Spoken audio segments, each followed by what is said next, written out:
Having to work with an arrogant person in the morning was making my job difficult. Every day, my coworkers and I put up with the abusive behavior of our supervisor, an elite manager who had graduated from a prestigious university. One day, I reached my limit and decided to confront her. She sneered, "You should talk to your bosses or something. I'm one of the elites, nobody's going to listen to a dropout like you." She seemed so sure of herself, but one word from the company president, who happened to be passing by, completely changed her attitude.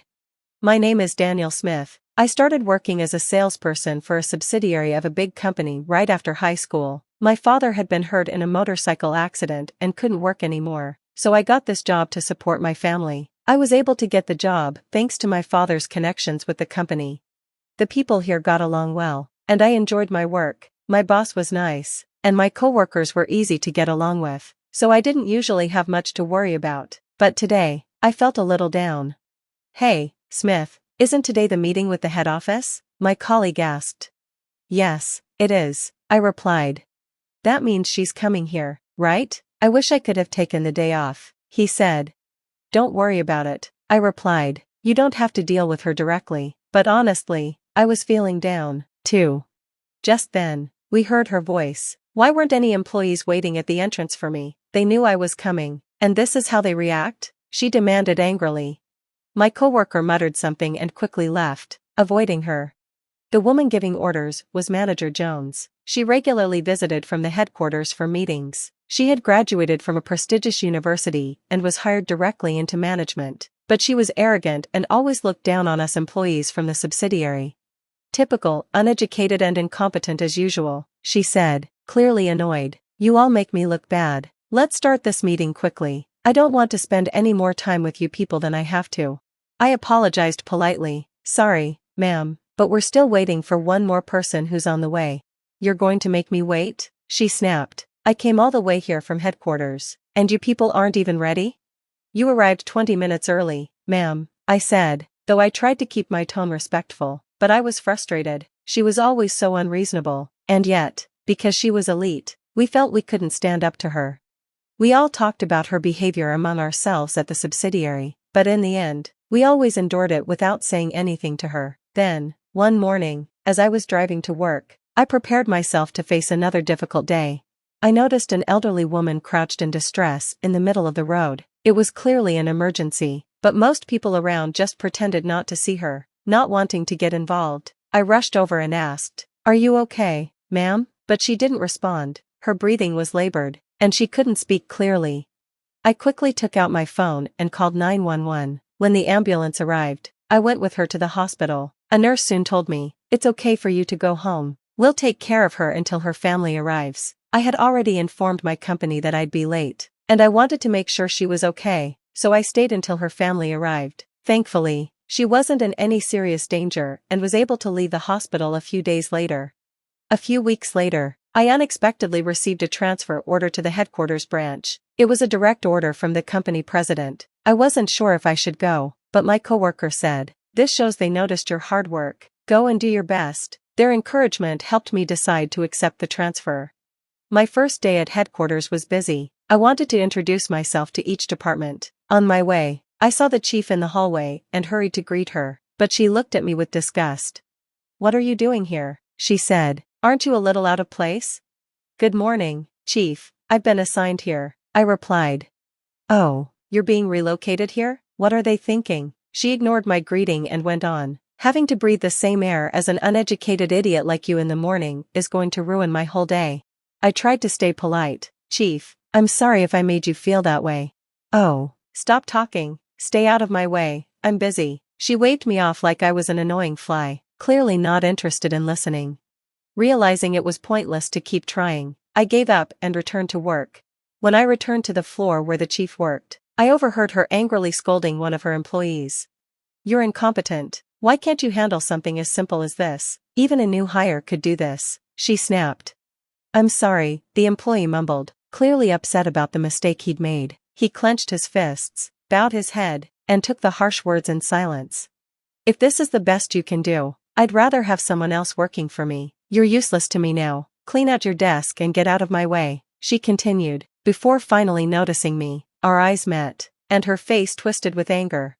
what are you doing back here? Didn't I tell you to stay out of my way this morning? She demanded. Please, calm down, Chief, I actually need to talk to you today, I said, trying to keep things respectful. Stop talking, I don't have time for incompetent people like you, she stormed off, slamming the door behind her. After she left, I approached the employee who had just been yelled at. He flinched at the sound of the door slamming. Is that typical of the chief? I asked. It happens every day, he replied with frustration. She constantly disrespects me. Careful, keep your voice down, or she'll hear you, I said, worried she might come back and give him an even harder time. I did my best to calm him down. I've been putting up with this for a long time, but I can't take it anymore, the employee said, stumbling to his desk. He pulled out a white envelope from a drawer. Is that a resignation letter? I asked. Yes, he replied. I've been thinking about this for a while. My previous job was peaceful and fulfilling, but ever since the chief arrived, this place has become unbearable. He looked sadly at his desk, covered in notes and documents. It was clear he had once loved his job and worked hard. I understand how you feel, I told him, but doesn't it bother you to see all your hard work wasted because of one difficult manager? Of course it does, he sighed. I've worked hard here and been here longer than she has, but it's just. I could see his frustration and sadness. He was struggling, with nowhere for his emotions to go. The chief might think that way, but there are people here who trust and rely on you. Why don't you stay a little longer, for them? Stay a little longer? He asked, surprised. Don't worry, I'll take care of this. It's not you who should have to quit. Leaving him in surprise, I went to find the chief. I couldn't stand by while more employees were mistreated. I quickly tracked her down in the break room, where she was drinking tea. Excuse me, I said. She looked annoyed as she noticed me. Why are you still here? You're as persistent as a fly. I'm on a break, leave me alone. The chief looked tired, probably from all the yelling. I took a deep breath and said, Chief, I'm going to conduct a formal investigation into your treatment of the employees here. If necessary, there will be consequences. She looked shocked. What are you talking about? Are you trying to play hero and defend those incompetents? No, I'm not, I replied calmly. Fine, go tell your bosses. Then, I'm an elite, with the support of my superiors. Nobody's going to listen to a dropout like you from the subsidiary, she sneered. Just then, a man appeared from the other side of the room. Smith, how are things going for you? It was the president. I'm doing my best, thanks to you, sir, I replied. The chief immediately changed her tone. Hello, President, what a pleasant surprise. The president smiled. I'm glad to hear things are going well. Have you met the new branch manager? What, new branch manager? The chief asked, looking completely confused. The president looked at the chief with surprise. He's standing right in front of you. Haven't you been briefed? The chief laughed, assuming he was joking. This employee from a subsidiary? You must be kidding, boss. But the president's expression turned serious. I'm not joking. He is now the branch manager of this office. Don't be disrespectful by calling him incompetent. The chief's face turned pale, and she looked as if she might faint. I looked at her calmly. I tried to tell you earlier, but you ignored me. I've already informed the other departments. She muttered in shock, unable to believe it. An uneducated, incompetent. The president sighed, clearly disappointed in her. He began to explain. Let me tell you a little about this incompetent you've been mistreating. He turned to the chief. This branch manager's father founded this business. However, after his father was injured in a car accident, I stepped in to help run things. The chief was speechless. He's the former president's son? Yes, the president confirmed. I've been asking him to come to headquarters for a while, but he's always preferred his role at the subsidiary. The chief, completely rattled, asked, Then, why did you suddenly come here now? She'd momentarily forgotten she was speaking in front of the president. He looked shocked to see this side of her, as she usually acted respectfully around him. The president continued, I strongly urged him to transfer here. He's my mother's lifesaver. Your mother? The chief stammered. Yes, a few weeks ago, when an elderly woman was struggling in the middle of the road, he was the only one who stopped to help her. He called an ambulance and stayed with her until the family arrived, even though everyone else just walked by. The chief's mouth dropped open in disbelief. The president nodded. I didn't want him to stay buried in a subsidiary when he deserves so much more. That's why I made him the branch manager here. The chief, finally understanding the situation, looked completely defeated. On the day I was appointed branch manager, I had doubts about whether I was ready for the role. I had only worked at a subsidiary, and suddenly, I was being asked to lead a branch of the main office. But after hearing from the president and receiving my father's call asking me to support the company he had helped build, I made up my mind to accept. The president explained to the chief, "Smith is now branch manager, so show him respect and pay close attention to what he says." Then, he left the room. I turned to the chief and said, "You've been mistreating not just the employees from subsidiaries, but also your direct subordinates. I know what it's like to be looked down on because of my education level. Now that I'm branch manager, I can't overlook this anymore. Be prepared for the consequences." The chief sank to the floor and began to cry, her pride severely wounded. She had always looked down on me, only to find herself in a lower position. My difficult days were over. The next day, we began an investigation into the chief's behavior. After interviewing various employees, many reported the harsh comments and actions she had directed at them. Due to her misconduct, the chief was disciplined and left the company without a word. Her high self-esteem had taken a big hit. With her position now vacant, the president promoted the employee she had once yelled at to be the new chief. He had been with the company for many years, was dedicated to his work, and understood firsthand what it was like to be treated unfairly. I felt confident he would make a great leader who respected his team.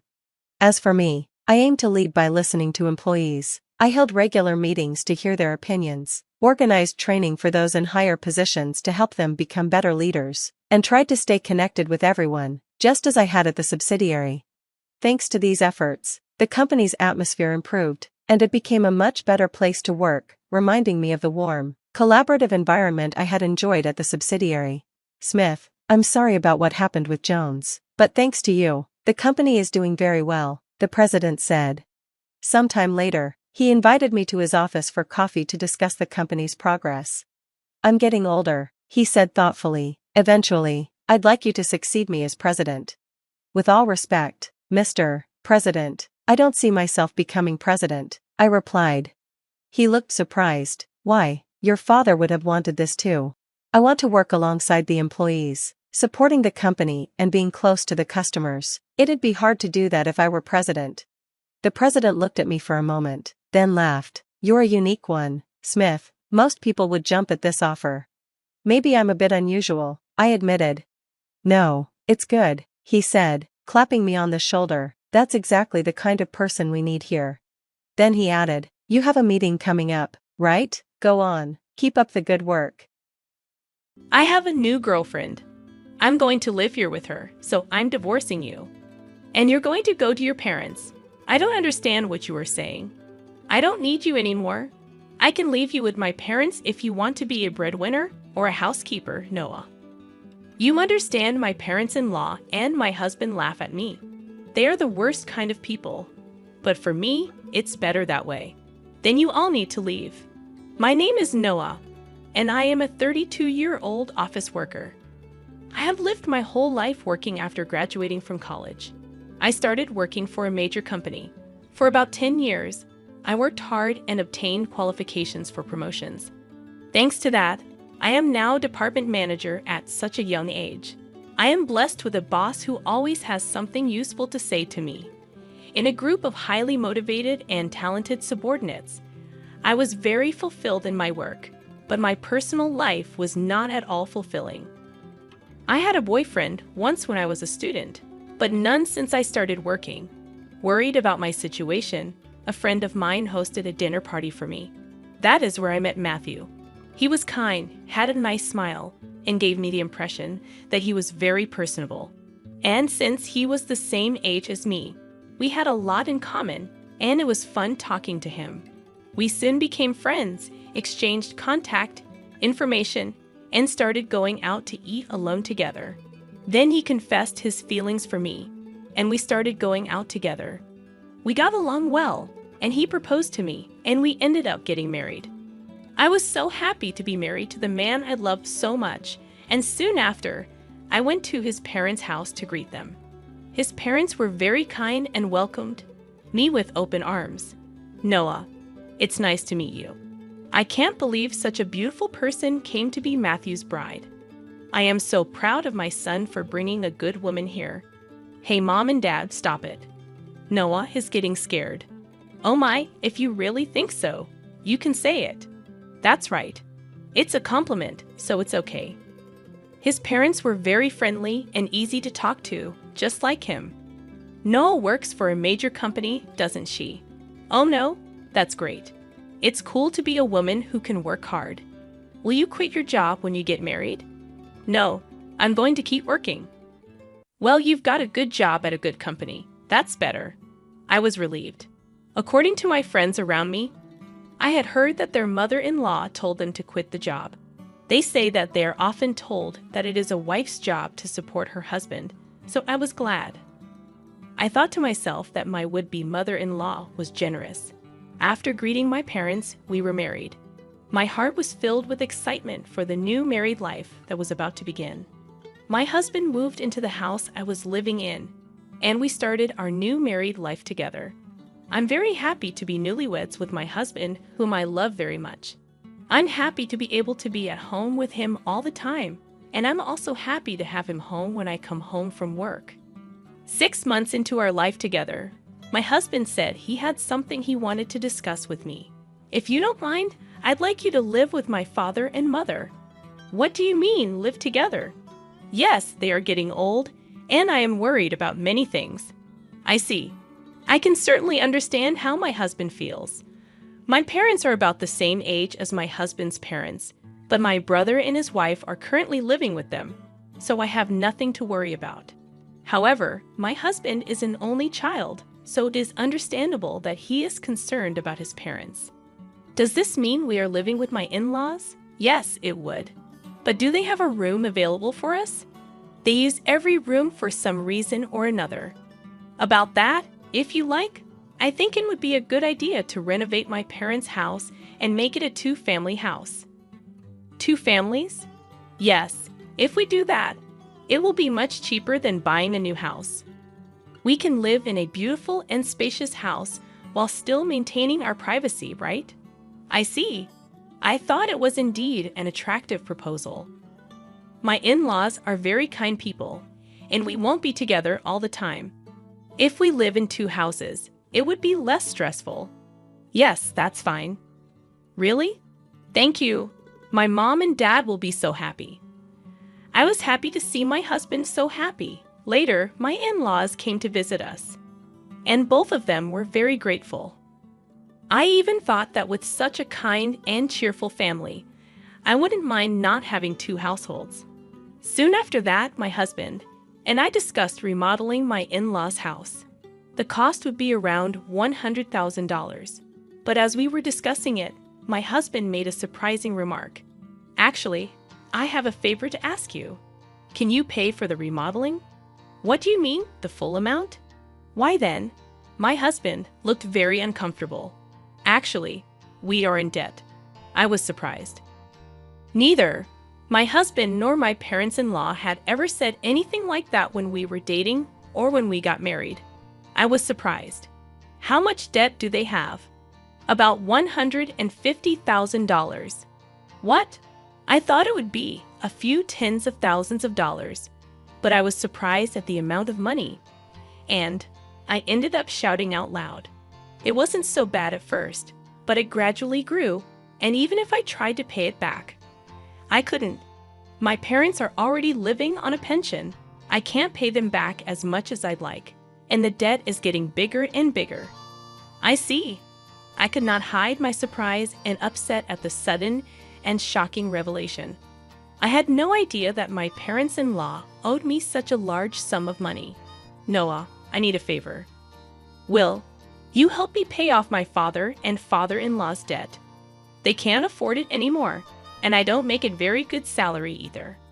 Then isn't it going to be tough to renovate the house and live together as 2 families? No, that's important, so let's go ahead as planned. You have asked me to pay for the remodeling and your father's debt. I'm on the hook for $250,000, I know. I'm talking about difficult things, but I want to take care of my life with Noah. And I want to protect my mom and dad. It's because I love both my parents and Noah. I'm sorry.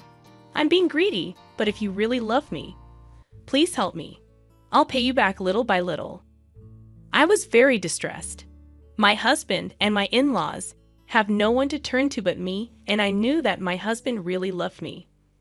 But at that time, I was completely deceived by my husband's words. Love is blind, I think.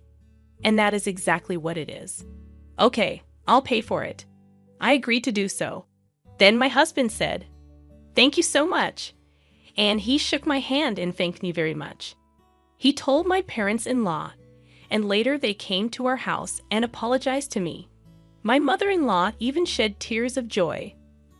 I have to do my best from now on. I had to take over my in-laws' debt, and I was determined to do it. However, although I had some savings, I was afraid to pay it all at once. So for now, I decided to pay about $330,000 from my savings and then pay the rest in installments. Then my in-laws joined us, and we talked about repayment. I explained to my in-laws about the installments I had just made. They said that I could do whatever I wanted. Then why don't you transfer the money directly to the account for debt repayment? We're not very good at managing money, and I'm a little afraid to transfer a lot of money. When my husband said this, my parents-in-law nodded. Indeed, it would be time-consuming for me to transfer the money to my parents-in-law's account, and then for them to transfer it to their repayment account. And since it was a large sum, I would not like it if the money was not transferred in the middle of the process. So I agreed to that.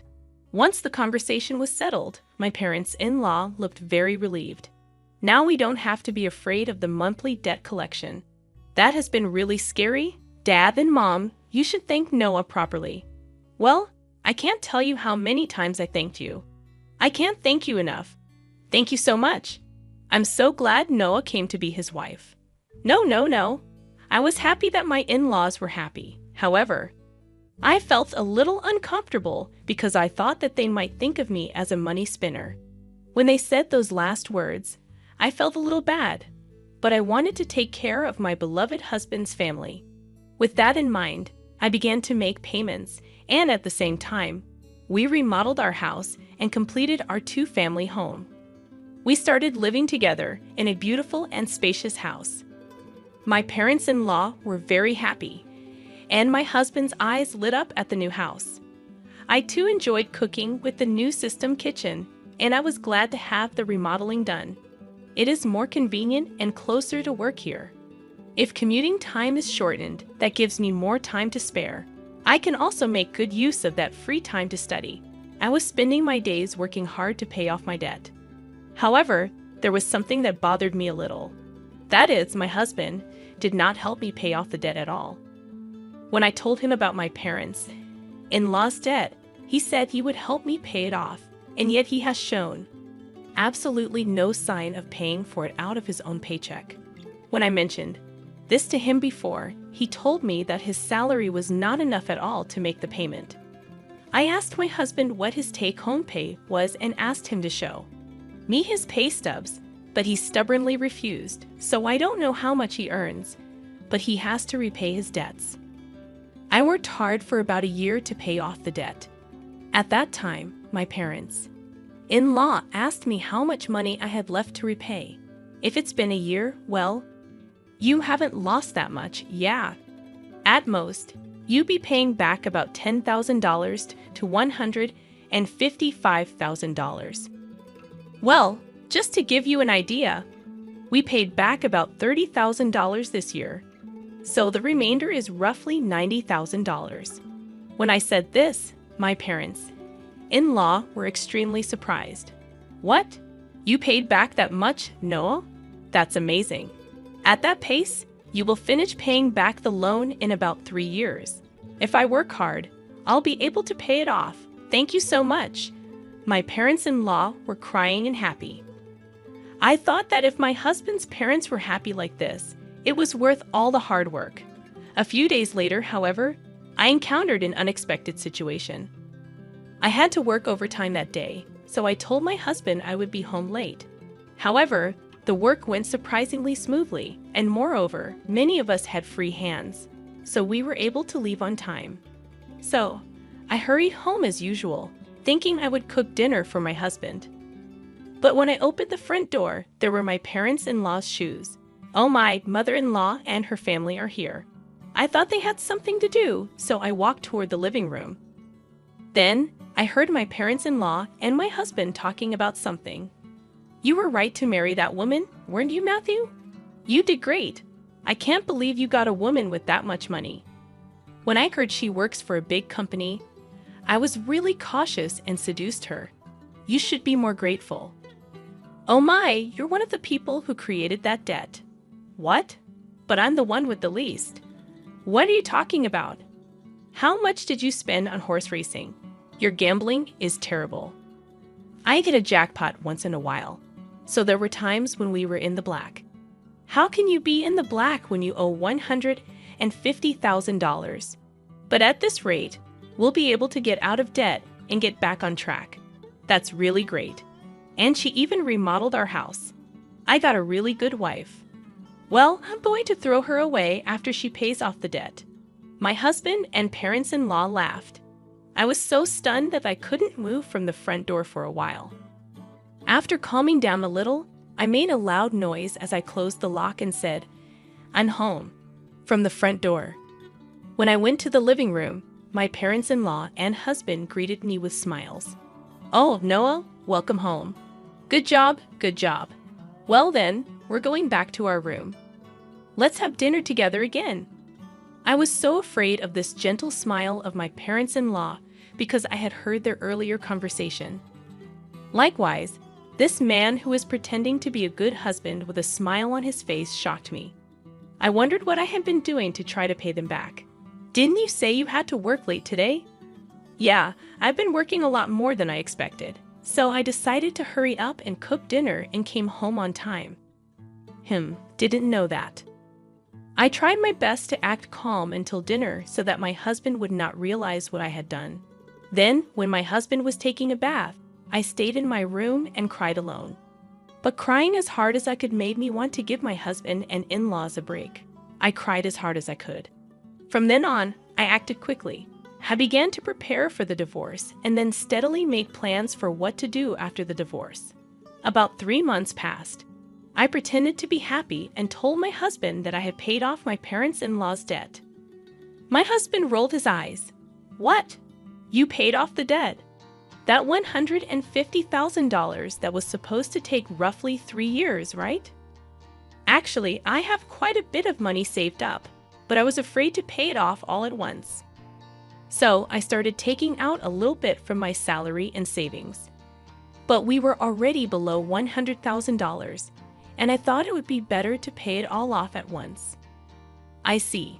And then I asked, "Do you mind if I check?" and asked to see my bank book. I showed my husband the bank book. Oh, it's true. $90,000 was paid all at once. My husband tried to contain his excitement as much as possible, but I could see that he was itching to get out of there. "Wow, Noah, thank you. My dads are going to love this." My husband put his hands on his face and seemed to be crying, but I knew it was just an act, and he was pretending to cry. Soon after that, my parents-in-law also came and thanked me. "Thank you so much. I'm so glad I met Noah. You're like God." If I had not known any of this, I would have surely been happy to be along for the ride. Having been deceived, but I already know what these people are really like. And I only acted because I was ready for my plan. A few days later, my husband asked to speak with me. My husband looked very serious. "What on earth?" "I'm sorry, Noah, but you have to leave me." "What? What do you mean?" I acted surprised on purpose. "I have a new girlfriend." "What?" "I'm going to live here with her, so I'm divorcing you, and you're going to my parents' place." I was really taken aback by Matthew's unexpected statement. I knew from eavesdropping on our earlier conversation that my husband would leave me when he finished paying his debts. However, I did not expect him to openly declare his infidelity. What did he mean by having me go to his in-laws after you left me? I don't really understand what you mean." When I said this, my husband's mood turned sour, saying you're not very understanding at all. "I don't need you anymore, but as a breadwinner or a housekeeper, I can keep you here." "Oh no." Then the front door opened, and my in-laws came in. Matthew, did you finally tell her? Yeah, I told her. I wish I could have been there for that moment. No, that's how it is. You can come to our house if you do the chores for us. Of course, we'll charge you rent though. My parents-in-law and my husband laughed at me. They are the worst people ever. But that's more than I can say for me. Then all of you need to leave. My in-laws rolled their eyes at my comment. What are you talking about? Have you forgotten? I can easily pay for the renovation myself. You changed the name of the house to mine. That's why I have the rights to this house. I can decide who to let live in the house and who to kick out. The faces of my in-laws turned blue at my comment. Then they finally remembered about the title of the house. I was really dumbfounded. I'm sorry, but you can't live here anymore. If we get divorced, you'll be strangers. Oh no? My in-laws realized the gravity of the situation. But my husband, not wanting to be outdone by me, retorted, "But you took over our debt and paid it in full. You're the one who's losing money. If we had no debt, we could at least afford a new place to live." That's true. Thank you for letting us live in a nice house while you pay our debts. My in-laws and husband said as much. So I told them the fact. I'm sorry, but I didn't pay off the rest of the $90,000 debt. What? No. But you had money missing from your bank book. That was just a separate account that I created and moved around. So the debt hasn't changed from $90,000.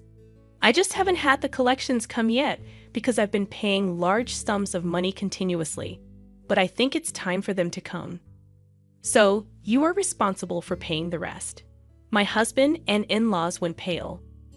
Then I shot them a warning. Matthew, you told me you were having an affair, so you should pay the alimony.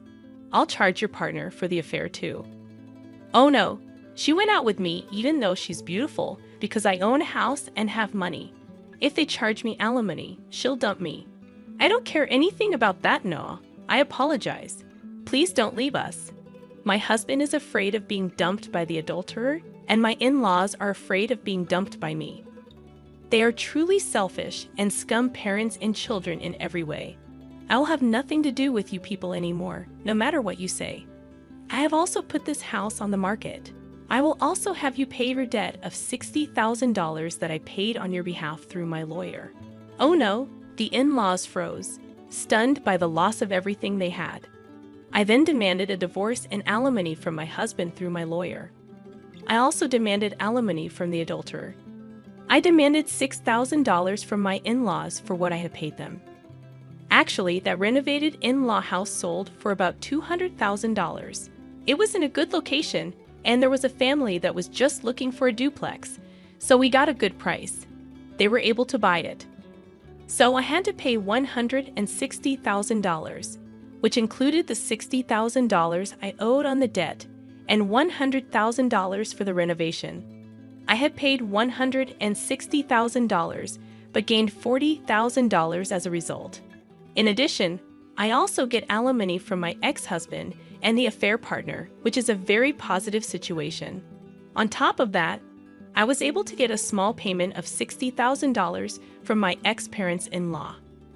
I am the one who is getting the most out of this situation. I think this is a reasonable request because the damage I have suffered was so bad that I distrusted people. As for me having that much savings to begin with, I was trying to learn how to invest so that I could pay off my in-laws' debts as quickly as possible. And since I had quite a lot of savings to begin with, I put a few tens of thousands of dollars or so into investments. I found that my assets had grown quite a bit in about a year. Plus, I had gotten a raise, so I was getting paid quite well. So I was able to take such a drastic step because I had saved a lot of money. I was the biggest beneficiary, and my former in-laws were back in debt, and they lost their house. To be honest, I think they deserved it because they cheated me like fraud. People like that should go to hell. For once, I should reflect on what happened to me this time and develop a better eye for people. From now on, I will also continue to save and increase my assets so that I can live a luxurious life in my old age. And I want to make many happy memories with people I can truly trust. What did you think of this story? And please subscribe to our channel. See you in the next video.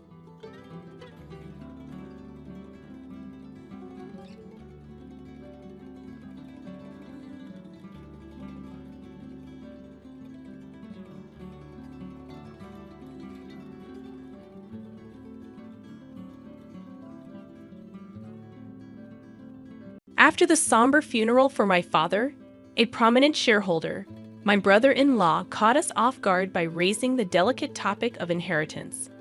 The focus shifted to stocks and a substantial $5 million bequest, confidently asserting that my wife, the eldest daughter, and my sister was set to inherit this windfall. The revelation initially filled her with joy at the prospect of a significant inheritance. However, their excitement was short-lived when the family lawyer delivered the disheartening news that my brother-in-law had no legitimate claim to the inheritance. I, Greg Johnson, a 42-year-old office worker, reflected on my father's vibrant life, despite his age of 78. He remained full of vitality, actively engaged in his work. My older sister, a perpetual source of trouble, led a carefree life, causing continuous worry for our parents. In her middle age, she introduced Aaron Corner, a man she intended to marry. Despite his youth and handsomeness, I couldn't warm up to him due to his demeanor. My sister demanded that our father finance her wedding, swiftly depleting the funds and unapologetically seeking more. A year after her marriage, tragedy struck. Our father collapsed while playing golf and passed away a few days later. Overwhelmed by grief, I found myself struggling with the funeral preparations, with no assistance from my sister. After the funeral, a lawyer visited our home to discuss the inheritance outlined in my father's will. While my mother and I were already aware of its contents, my sister and brother-in-law were oblivious until then. They shockingly claimed that the stocks and the $5 million inheritance should go to my wife. Stunned and speechless, my mother and I were taken aback. The lawyer corrected them, revealing that my brother-in-law had no right to inherit. Surprised and disappointed, my sister and her husband expressed disbelief and shock. The lawyer dropped another bombshell. My sister and I did not share the same father. This revelation left my sister furious, demanding an explanation from our mother, who wore an indescribable expression. The long-held family secret had finally come to light, leaving my sister shaken and seeking answers. "I'm sorry," our mother managed to say amidst the shaking emotions. "You are the child of my previous husband." Since childhood, my sister had teased me, claiming that Dad loved her more. Now faced with the truth, she seemed unable to accept it. However, she quickly shifted her stance, suggesting that if she was adopted, she would still have inheritance rights. Aaron chimed in, agreeing with her, yet our mother firmly denied any adoption, causing disbelief. "I'm the eldest daughter, and even Dad said so," my sister angrily declared, glaring at me in response. I felt my anger intensifying as I countered my sister's insatiable desire for more, despite the considerable amount of money our dad had already given her. My brother-in-law chimed in, supporting her claim and stating that it's natural to spend money on one's daughter. However, the lawyer intervened, drawing attention to the questionable spending, including debt repayment, and suggested reviewing the will. My sister panicked, claiming ignorance about any will. It turned out that our father had wanted to discuss and decide the contents with the family, but she had skipped it for frivolous reasons.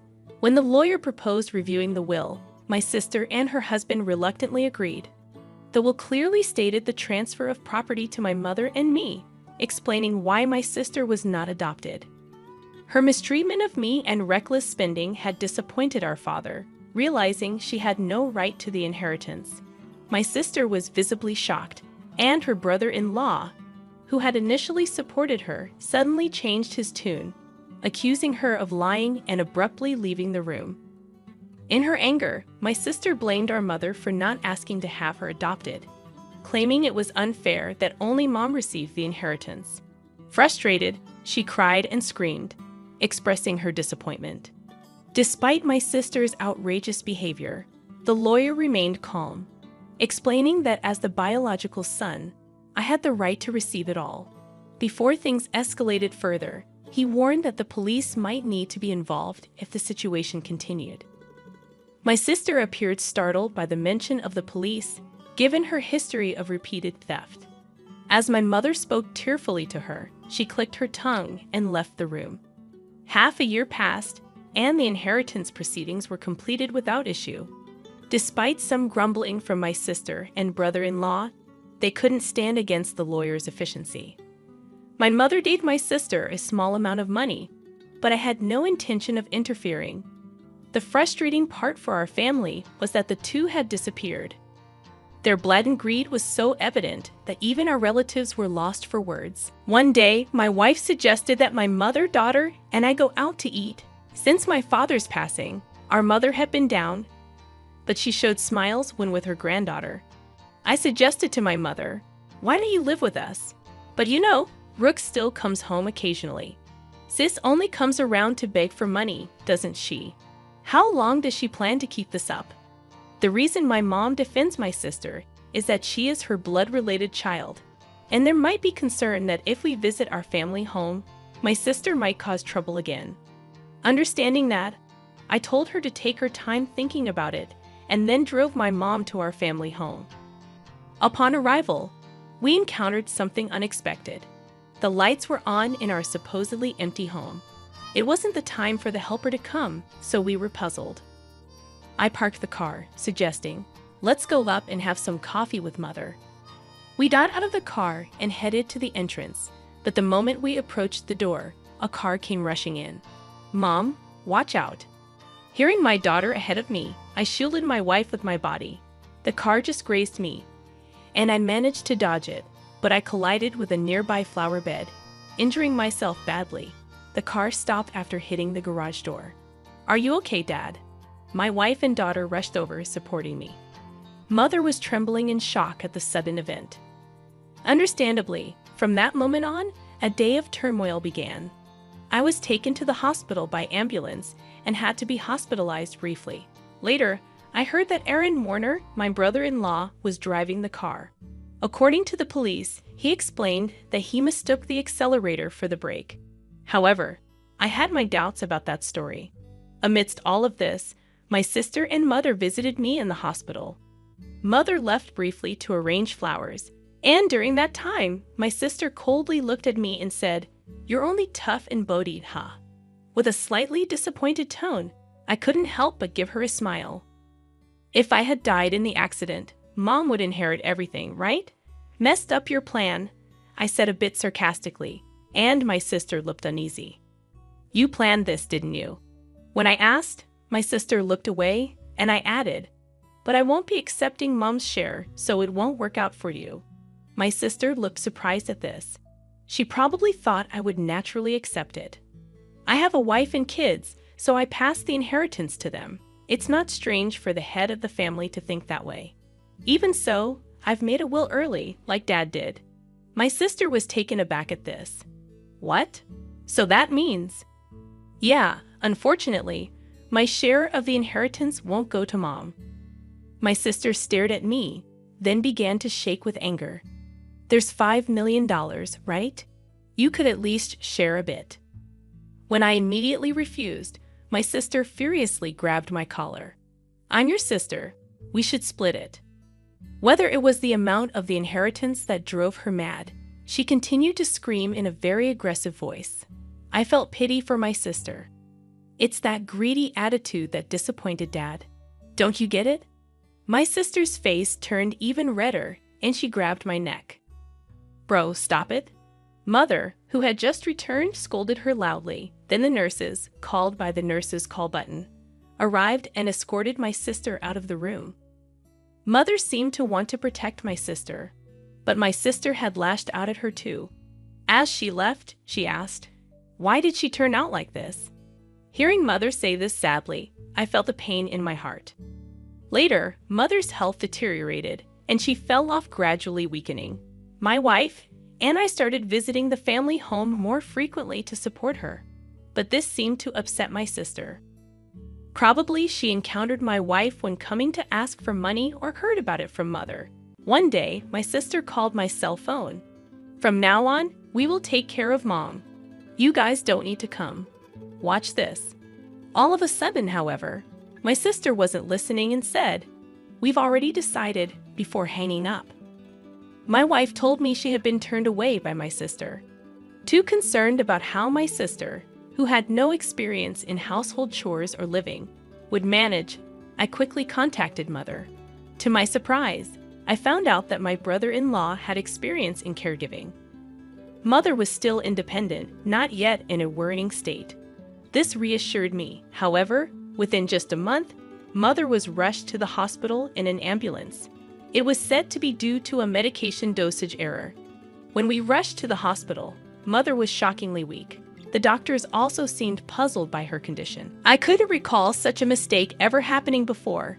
Leaving my wife to care for Mother, I went to our family home, which was in a terrible state. Despite my mother's love for cooking, the usually well-stocked fridge was shockingly empty. Even the helper had been swiftly dismissed. Feeling ashamed of trusting my sister even a little, anger surged within me. Checking the safe where valuables were kept, I discovered a large amount of money missing from Mother's passbook. The passbook with the inheritance was secure in a bank locker, but there was hardly any money left for living expenses. Returning to my mother, I explained the situation and revealed my sister's betrayal. Brooke did such a thing. Mother seemed unaware of the passbook issue and showed a shocked expression. When asked about the medication error, she explained that my brother-in-law had prepared it and looked troubled. "Mom, I don't think you should let them into that house. They claimed they would take care of you, but the state of that house was the worst. And you've gotten so frail. Haven't they been feeding you properly?" Speaking with concern, I hung her head. "Mom, let's live together. I'll build a new house, and we can live there together." Moved by my suggestion, Mother shed tears. However, her condition continued to worsen. Despite the doctor's best efforts, they, along with my sister, seemed to weigh heavily on her. Ultimately, Mother passed away without recovering. When I went to the family home for the funeral, all the valuable items had disappeared. It seemed that my sister and brother-in-law, in need of money, had taken them. Standing in the desolate place, I was overcome with anger. I had to find a way to make my sister take responsibility for Mother's sake and as atonement for what she had done. I resolved to do something. The day after Mother's funeral, my sister and I met at the lawyer's office to discuss the inheritance. Condolences, but as her daughter, I'm entitled to Mother's inheritance. My sister said with a sense of superiority that made me laugh involuntarily. She seemed to be under some misconception. "Let's open the will then."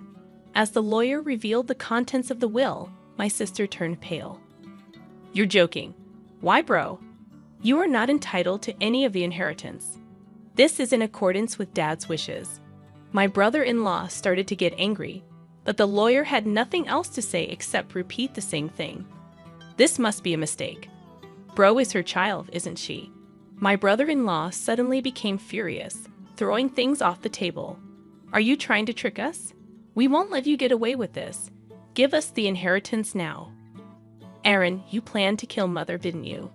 When I asked, my brother-in-law glared at me unpleasantly. "Oh, I wouldn't do such a thing." "Then why did the medication error occur?" My brother-in-law appeared annoyed. "I don't know anything about that.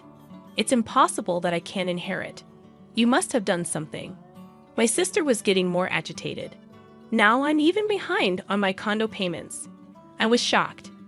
She hadn't rushed to Mother's side after hearing of her death because she was busy with such matters, hoping for the inheritance. "Really, there's nothing left." My sister pressed the lawyer. "That seems to be the case. Let me explain in detail." The lawyer explained the details of the inheritance. Ultimately, after deducting what my sister had withdrawn and sold, there was hardly anything left for her to inherit. My sister held her head in dismay. I had discussed this in advance with the lawyer. I found satisfaction with the outcome. "Stop joking. There can't be so little." My mother and I hadn't told my sister, but most of Mother's property had already been distributed to my children, her grandchildren. Therefore, there was already little left to inherit. However, my sister kept murmuring her dissatisfaction. I felt nothing but resentment towards my sister, who had lived off the money given by father and now mother, thinking she could rest easy knowing I would take care of her. But you just took her money. You are a true disgrace to our parents. I raised my voice in frustration. Caring for someone costs money, you know. Don't you understand? Then show me the receipts for what you spent on mom's care. I'll cover any necessary expenses. As I extended my hand, my sister turned pale and was at a loss for words. I threw those away. That's not good. Without receipts, it can't be proven as evidence. Hearing the lawyer's words, my sister struggled to find a response. During this, my brother-in-law tried to calm me down. Greg, your sister is in a tough spot. Maybe you could help her out a bit as family. I cannot. My immediate response left my brother-in-law speechless. I've been hurt by my sister for a long time. Frankly, I feel like it's karma, but you're the only siblings, maybe just a little. He tried to say more, but I refused. I was filled with anger, and so was my brother-in-law, apparently. Dan, if that accident had worked out, Rook would have had the entire inheritance. What accident? Before I could ask, my brother-in-law started talking on his own. Because of this brother, things didn't go as planned. I was supposed to get a new car, but now there's barely enough money left even for repairs. My sister tried to stop him, but it was too late. That's a pretty serious statement. You could be accused of fraud. The lawyer held a recorder, smirking at my sister and brother-in-law. What the heck? Isn't that against the rules to do that? You agreed to our conversation being recorded at the beginning, didn't you? Called out by his own words, my brother-in-law's face turned pale. To him, I had one thing to say. Aaron, I will be pressing charges about that accident. Don't joke. Where's the evidence? The evidence has just been provided by you. My sister, crying, began to hit my brother-in-law. You idiot! It's all your fault. Why did you say that? Later, my brother-in-law faced legal consequences for his actions. Additionally, unresolved suspicions about his past emerged, requiring police involvement. For some time, my sister, as an accomplice, was said to face lesser charges. However, struggling with her condo payments, she was turned away by relatives when she asked for money. In contrast, I chose to work earnestly and not rely on inheritance. Now, receiving stock dividends has become a small pleasure in my life. In the aftermath of the legal proceedings, the rift between my sister and me widened. The family bonds that were already strained became nearly non-existent. Despite her attempts to seek support from relatives, my sister faced a cold shoulder and her financial struggles continued. Meanwhile, I focused on building a stable and fulfilling life for my own family, working diligently. I found solace in providing for my wife and children without relying on the tumultuous inheritance battles that had plagued us. The stock dividends became not just a financial benefit, but a symbol of my commitment to a more secure and principled life. Over time, my sister's situation didn't improve. The consequences of her actions weighed heavily on her, both financially and emotionally. It became a stark reminder of the importance of responsible choices and the lasting impact they can have on one's life. As the years passed, I held no ill will towards my sister, recognizing that everyone faces their own battles and makes their own choices. Still, the events that unfolded served as a powerful lesson about the significance of integrity, responsibility, and the enduring consequences of one's actions. In the midst of the turmoil, I found strength in forging ahead with resilience, determined to create a future that wasn't tainted by past misfortunes. The dividends, once a mere financial gain, evolved into a testament to the enduring power of personal growth and the ability to rise above adversity. Life moved forward, and I embraced the opportunities to thrive, leaving behind the shadows of familial discord. The lessons learned from this chapter of my life became an integral part of shaping my values and decisions, ensuring a legacy built on principles rather than the pursuit of material gain. In the end, it was not the inheritance that defined my journey, but the choices made along the way. Choices that led to a life grounded in authenticity, resilience, and a commitment to building a better future for those I cared about the most.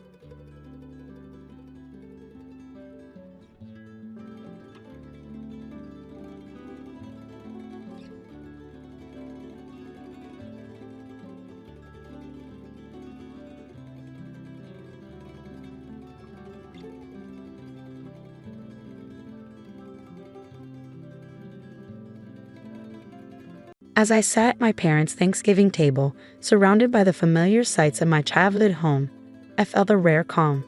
These visits, now that I was 60, provided a peaceful escape from the tense atmosphere at my own house. My daughter Emma chatted happily with her grandmother, their voices filling the room with joy. It was a stark difference from the quiet, strained conversations I often had with Richard, my husband. Suddenly, my phone buzzed loudly, interrupting the warmth of the moment. Richard's name appeared on the screen, instantly making me uneasy. Taking a deep breath, I excused myself from the table. "Sorry, it's Richard. I'll just take this in the kitchen." But as I stood up, I accidentally activated the speakerphone. "Hey Elaine, enjoying yourself there?" "Well, don't bother coming back." Richard's voice sounded oddly cheerful, echoing through the room. I froze, holding the phone as his words hung in the air. "What do you mean, Richard?" "Oh, I've decided it's time for a change. I've moved Emma's stuff into the house. There's no room for you anymore." The room fell into silence. Emma dropped her fork with a loud clatter, her eyes wide in disbelief. "Richard, what are you talking about?" My voice trembled as I spoke, my heart racing. "It's simple. Emma doesn't want to come home because of you. Without you around, she can live the life she deserves, like when she was younger. So, you need to leave." Emma stood up suddenly, her face flushing with anger. "Dad, what is going on?" "Stay out of this, Emma." Richard's voice cut her off, icy and firm. "This is between me and your mother." My cheeks burned with a mix of shame and anger. "You want me to leave our home just like that?" "Yeah, find some shelter or whatever. It's not my problem." The call ended abruptly, leaving a heavy silence. My mother reached out, her hand trembling. "Elaine, honey." Before she could finish, Emma burst into bitter laughter. "He's lost it, Grandma. Completely lost it." Inside, I was a whirlwind of emotions, shame, anger, and a strange feeling of freedom. He better be ready. I thought to myself, this isn't the end, it's just the beginning. That night, lying in my childhood bed with moonlight casting shadows, memories flooded back. Richard and I hadn't always been distant and cold. There was a time when his eyes held warmth and his touch felt safe. I met Richard when I was in my late 20s. He was charming, confident, and seemed to have all the answers. His charisma drew me in, and within a year of meeting, we were married. A whirlwind romance that felt like a fairy tale. But the fairy tale began to crack soon after Emma was born. Richard adored our daughter, but as his love for her grew, his feelings towards me seemed to diminish. It was as if there was only room in his heart for one person. "Elaine, can't you see? You're suffocating her. Give her space," he would scold. Whenever I tried to be part of Emma's life, his words hurt, though I thought he was just being an overly protective father. As Emma grew older, Richard's resentment towards me deepened. The man who once cherished me now barely acknowledged my existence except to criticize. "Why can't you be more like Emma? She's only 10 and already so independent," he'd sneer. I remember the night Emma, at 15, won a school award. We were supposed to celebrate together as a family, but Richard turned it into a lecture. "Elaine, why can't you achieve anything like our daughter? You're wasting your life." His words pierced like daggers. I lay there, staring at the ceiling, feeling years of his disdain weighing on me. It wasn't just his words, it was the dismissive looks, the heavy sighs, the way he'd turn away when I entered a room. I had become invisible and insignificant in my own home. That night, lying in the silence, something stirred inside me. Richard's callousness, his disregard for our life together, it ignited a determination in me. I refused to let him erase me from my own story. Turning on my side, I closed my eyes, but sleep eluded me. The shadows seemed to whisper, urging me to rise up, to reclaim myself. And deep down, I knew I was ready to take that step. The next morning, I woke up with a newfound clarity I hadn't felt in years. During breakfast, Mom tried to talk about Richard's call, but I changed the subject. I wasn't ready to confront that issue just yet. and Emma sensed my hesitation and didn't push. As we tidied up, my mind wandered back to the years with Richard. His controlling behavior wasn't limited to our daughter. It permeated every part of our lives, tightening like a vice around my freedom. "Elaine, don't stay late at work. You need to be home to cook," he would insist, dismissing my job at the library that I loved. His rules were unpredictable and meant to keep me off balance. If I wore something he didn't like, he'd scoff. Trying to impress someone, focus on being a better wife and mother. Even my friendships weren't safe. "You spend too much time with Linda Sheck, a bad influence," he once said, cutting through years of friendship. But it wasn't just the control, it was the humiliation at social events. He'd undermine me with fake compliments, often in front of Emma. "Elaine tries her best, but you know she's not the brightest bulb," he'd laugh, his words a painful reminder of his contempt. Emma witnessed it all. At first she tried to defend me, but Richard's influence was overpowering. "Mom, just ignore him," she'd whisper, her eyes filled with frustration. I couldn't forget the day Emma left for college. Richard glowed with pride, yet there was a coldness in his gaze when he looked at me. "See, Elaine, this is what happens when you raise a child right. She's not like you, thank God." Those words cut deeper than anything, implying I had no role in our daughter's upbringing. That my years of love and sacrifice were worthless. As these memories swirled in my mind, a simmering anger rose within me. Enough was enough. I wouldn't let Richard control my life any longer. The phone call had been the final straw. It was time for him to face the consequences of his actions. I looked at Emma, seeing her determination reflected back at me. "Emma, there's something important I need to do when we get home. It's going to change everything, but I need you to trust me." Emma nodded firmly. "I'm with you, Mom." Completely. The drive back was quiet, both of us lost in our thoughts, knowing we were heading towards a crucial confrontation with Richard. Once home, I excused myself to my room under the guise of unpacking, but really to make a call that would set everything in motion.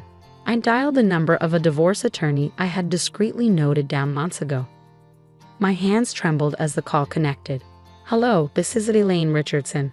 I need to discuss filing for divorce." Mr. Adams, the lawyer, was calm and understanding. "I can help you through this, Mrs. Richardson. It sounds like you're dealing with a challenging situation."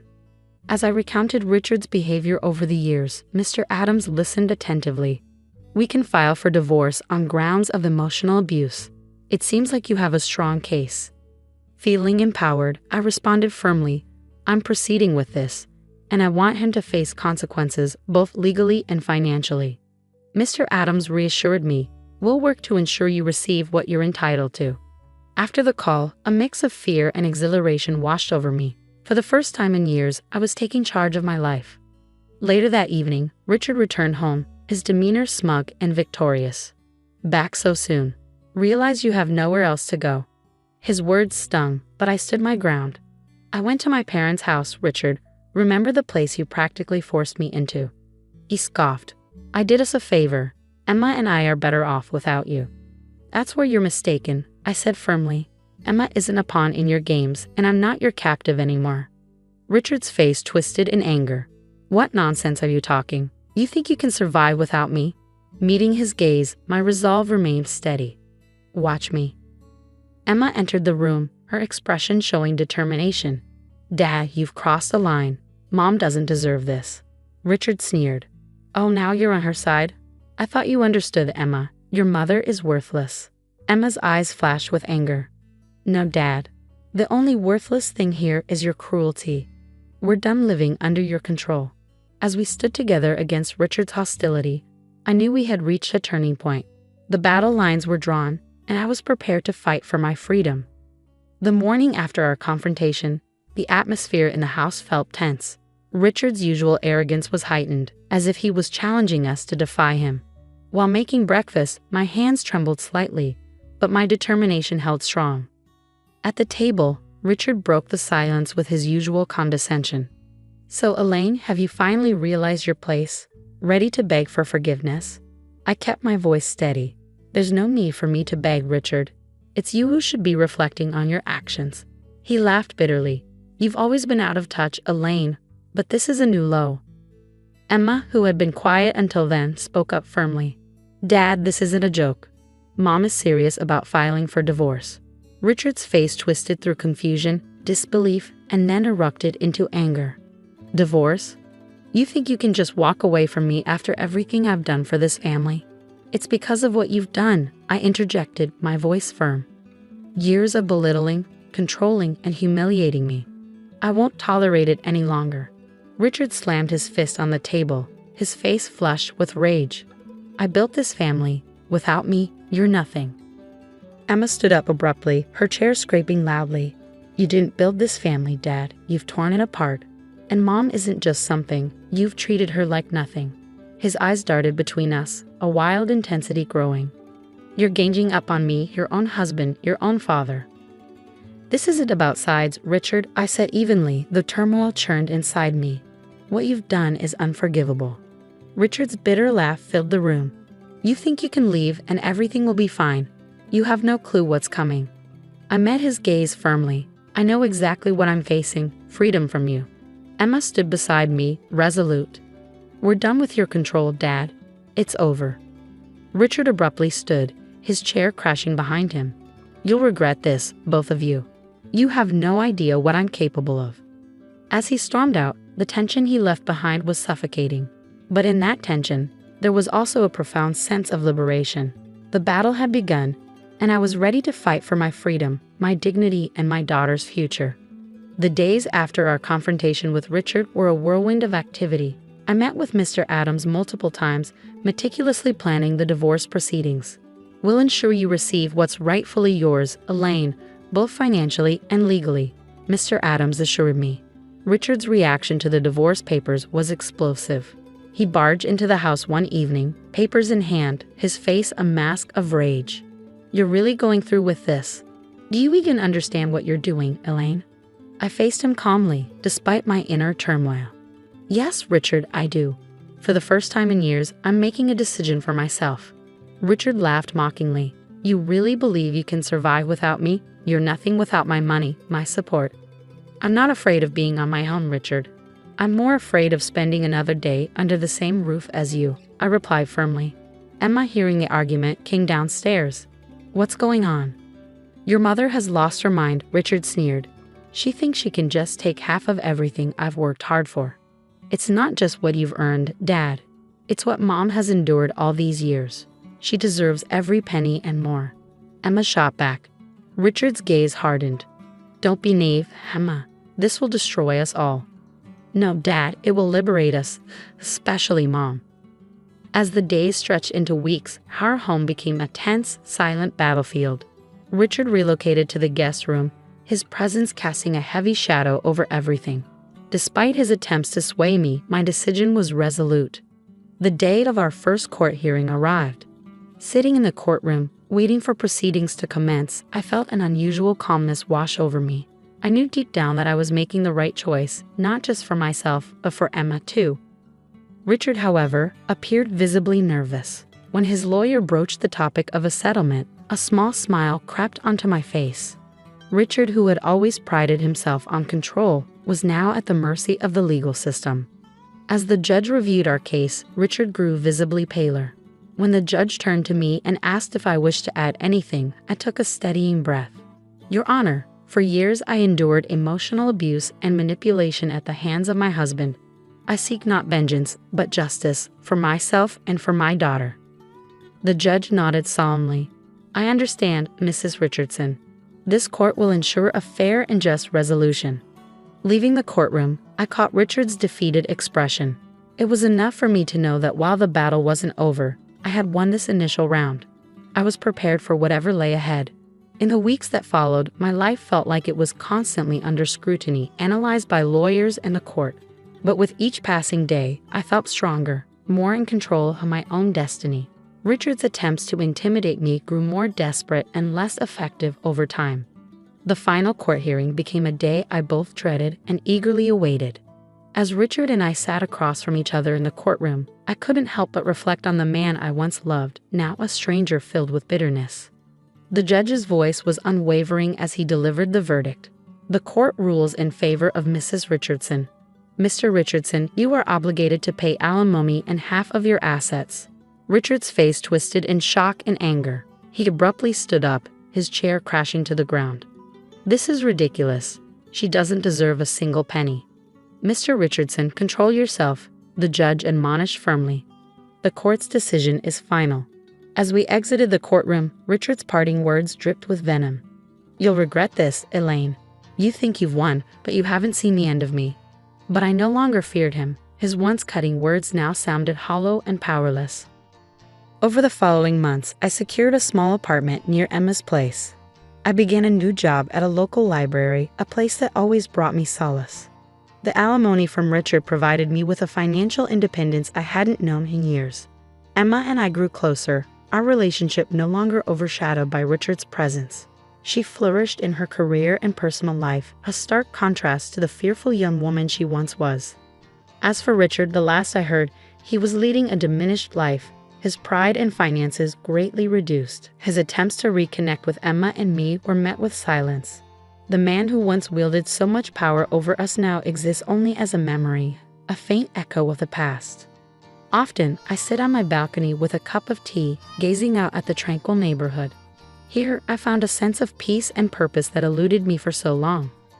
Emma visits frequently, and we share conversations about everything and nothing. Our bond, forged in adversity, has grown unbreakable. Looking ahead, I face the future with hope and a profound sense of freedom. Emerging from the shadows of my past, I've grown stronger and more resilient. I've come to understand that sometimes the most challenging battles lead to the greatest triumphs. As for Richard, he remains nothing more than a distant echo, a reminder of a life I once lived and the strength I discovered in leaving it behind.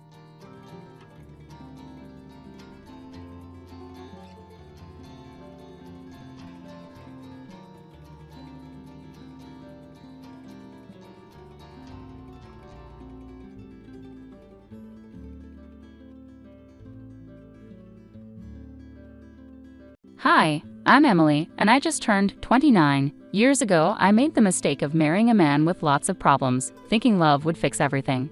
I believed I could show him how valuable he was, but I was wrong. Love is strong, but it can't make someone love themselves. I'll call my ex Joseph. He was obsessed with making his parents happy. It wasn't just a normal desire to please them. It was an overwhelming need for their approval that influenced everything he did. Joseph's parents, who I'll call Mr. and Mrs. Ellis, didn't really care about his life, which made him desperate for their attention. It was sad to watch, and I quickly realized I couldn't fill the emotional void left by his parents. To make things worse, Joseph had a terrible habit of spending our savings on things his parents wanted. He bought them extravagant gifts, vacations, and other unnecessary stuff. Our money seemed to flow directly to Mr. and Mrs. Ellis, and their lack of appreciation made it even more frustrating for me. This reckless spending was a constant source of arguments between us. It felt like I was competing with his parents for his attention, which drained our marriage. Despite all the problems and constant arguments, I still cared about Joseph. I hoped he could free himself from his parents' unrealistic expectations and find happiness within himself. But it became clear that my love wasn't enough to help him escape their negative influence. Things took an even sharper turn one day. Joseph came to me looking serious and said he had something important to tell me. After all the ups and downs we'd been through, I prepared myself for the worst, not knowing the bombshell he was about to drop. As he started talking, I had a gut feeling this would lead to our biggest argument yet. "Emily, there's something important I need to talk about," he said seriously. "What's going on?" I asked, already bracing myself for bad news. "It's about my parents. They're retiring soon, and I want to surprise them with a luxury vacation. It's going to cost a lot," he said, looking both excited and nervous. "That sounds nice as long as the money comes from your own savings. I really don't want to use our joint savings again," I said, hoping to avoid another fight about money. "I don't have enough to pay for it myself. I was hoping we could use some of our savings," Joseph admitted, looking hopeful but worried. "Joseph, if it's more than we can afford, maybe we should rethink this expense," I suggested gently, trying to bring him back to reality. But he got upset. "You just don't understand, Emily. I love my parents and wanted to do something special for them. Love isn't about counting every penny. It's about grand gestures," he argued passionately. I argued, but love is also about being there for each other and making sacrifices together, not at the expense of our financial stability. This trip might be important to them, but we need to think about our future too. Joseph was determined. "I have to do this for them. I thought you, of all people, would understand. They're everything to me." "And you're everything to me, Joseph, but we have to be practical. We can't just use up all our savings on one trip. I tried to find a compromise, but he accused me of being selfish and not seeing the importance of his gesture. It's not about being selfish, it's about being sensible and planning for the future, I explained, wondering just how much he planned to spend. When he said he needed all of our savings, my heart sank. All of our savings, Joseph? That's just reckless, I said, shocked by his request. You're being heartless, he shot back, convinced I couldn't understand his desire to make his parents happy. No, Joseph, I'm being realistic. We can't afford to spend $85,000 on a whim, I said, my patience running out. His casual mention of getting the money back later only added to my frustration. Really, Joseph? That's not how this works, I replied, my disbelief obvious. We were at a standstill. Our views on love, responsibility, and money were completely different. The argument got louder and more intense. Suddenly, things were being thrown and breaking as if to emphasize our anger.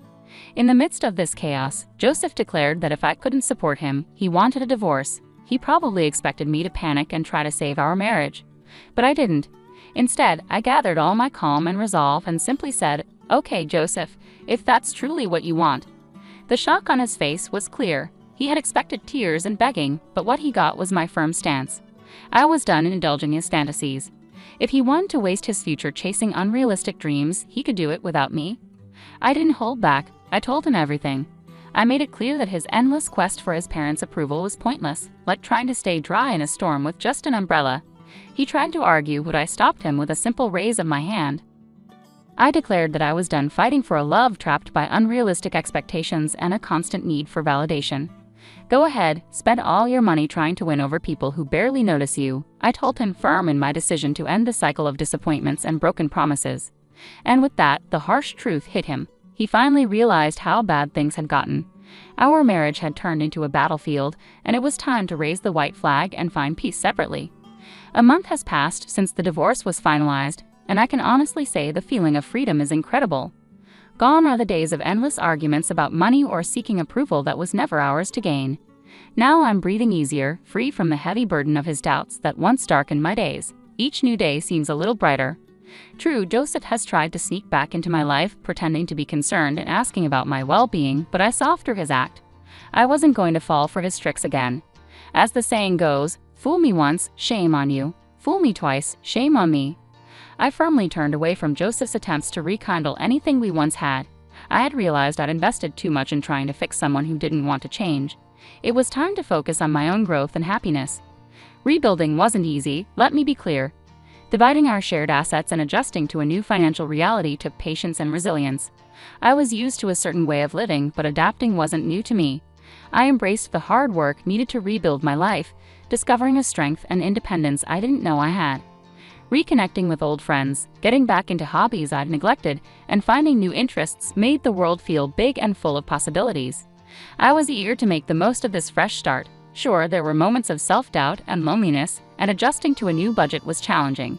The wounds from a failed marriage don't heal overnight, but with each passing day, I found comfort in the fact that I was no longer sacrificing my happiness for someone else's insecurities. The ease with which I moved forward might have been a sign that I had been holding on to a lost cause for too long.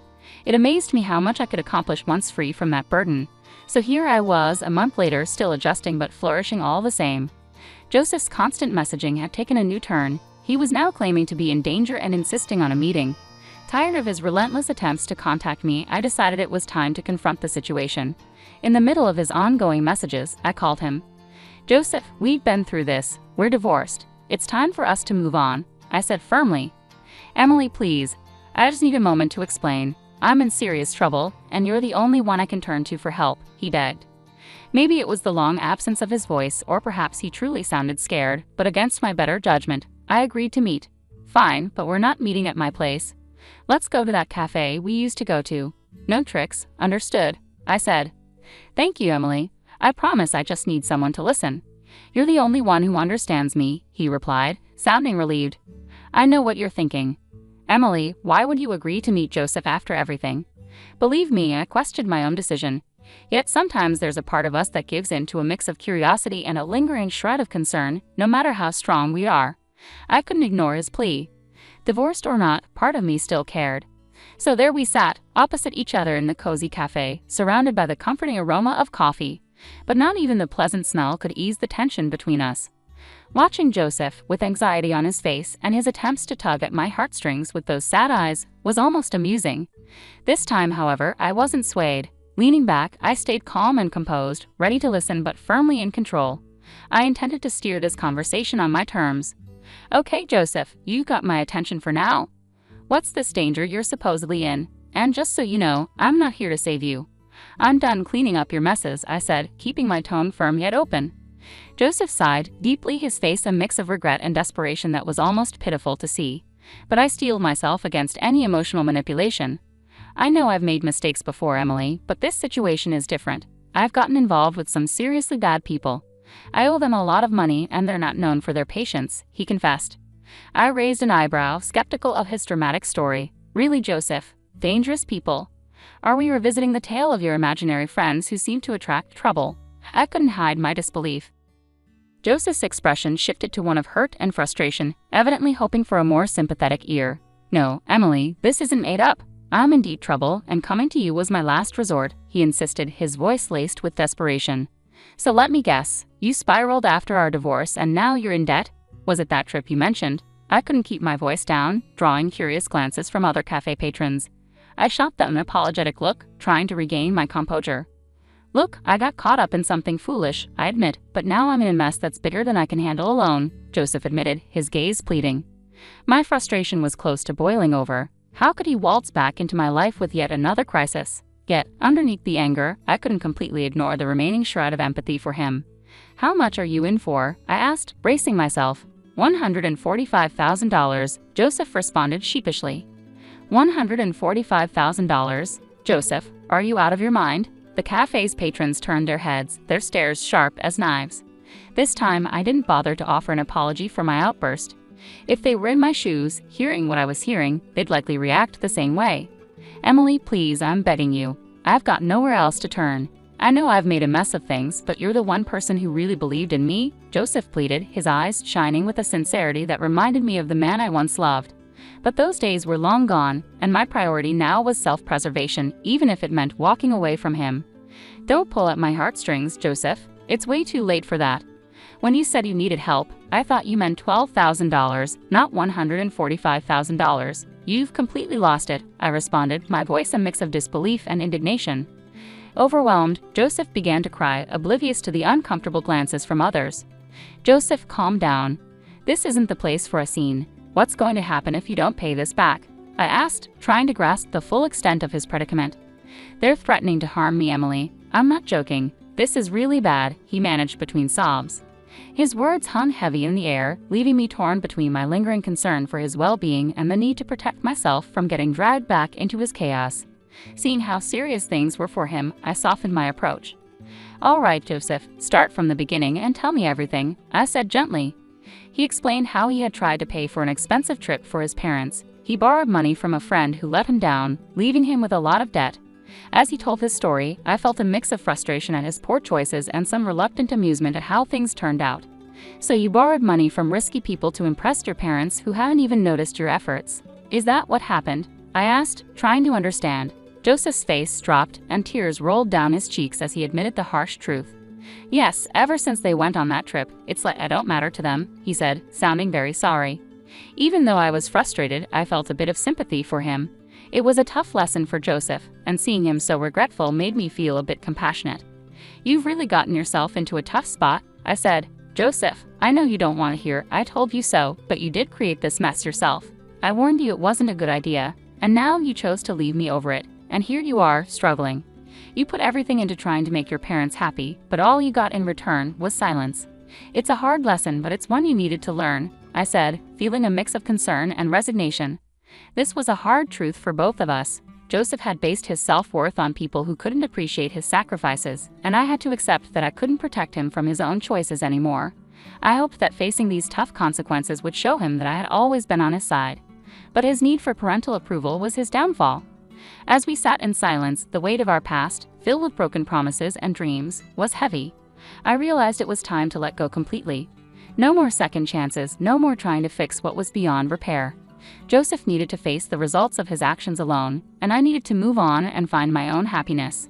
"I hope you find a way out of this, Joseph," I said, my voice firm with finality. "You're not going to help. Joseph asked, looking surprised. No, I'm not, I replied. Joseph, I can't help you.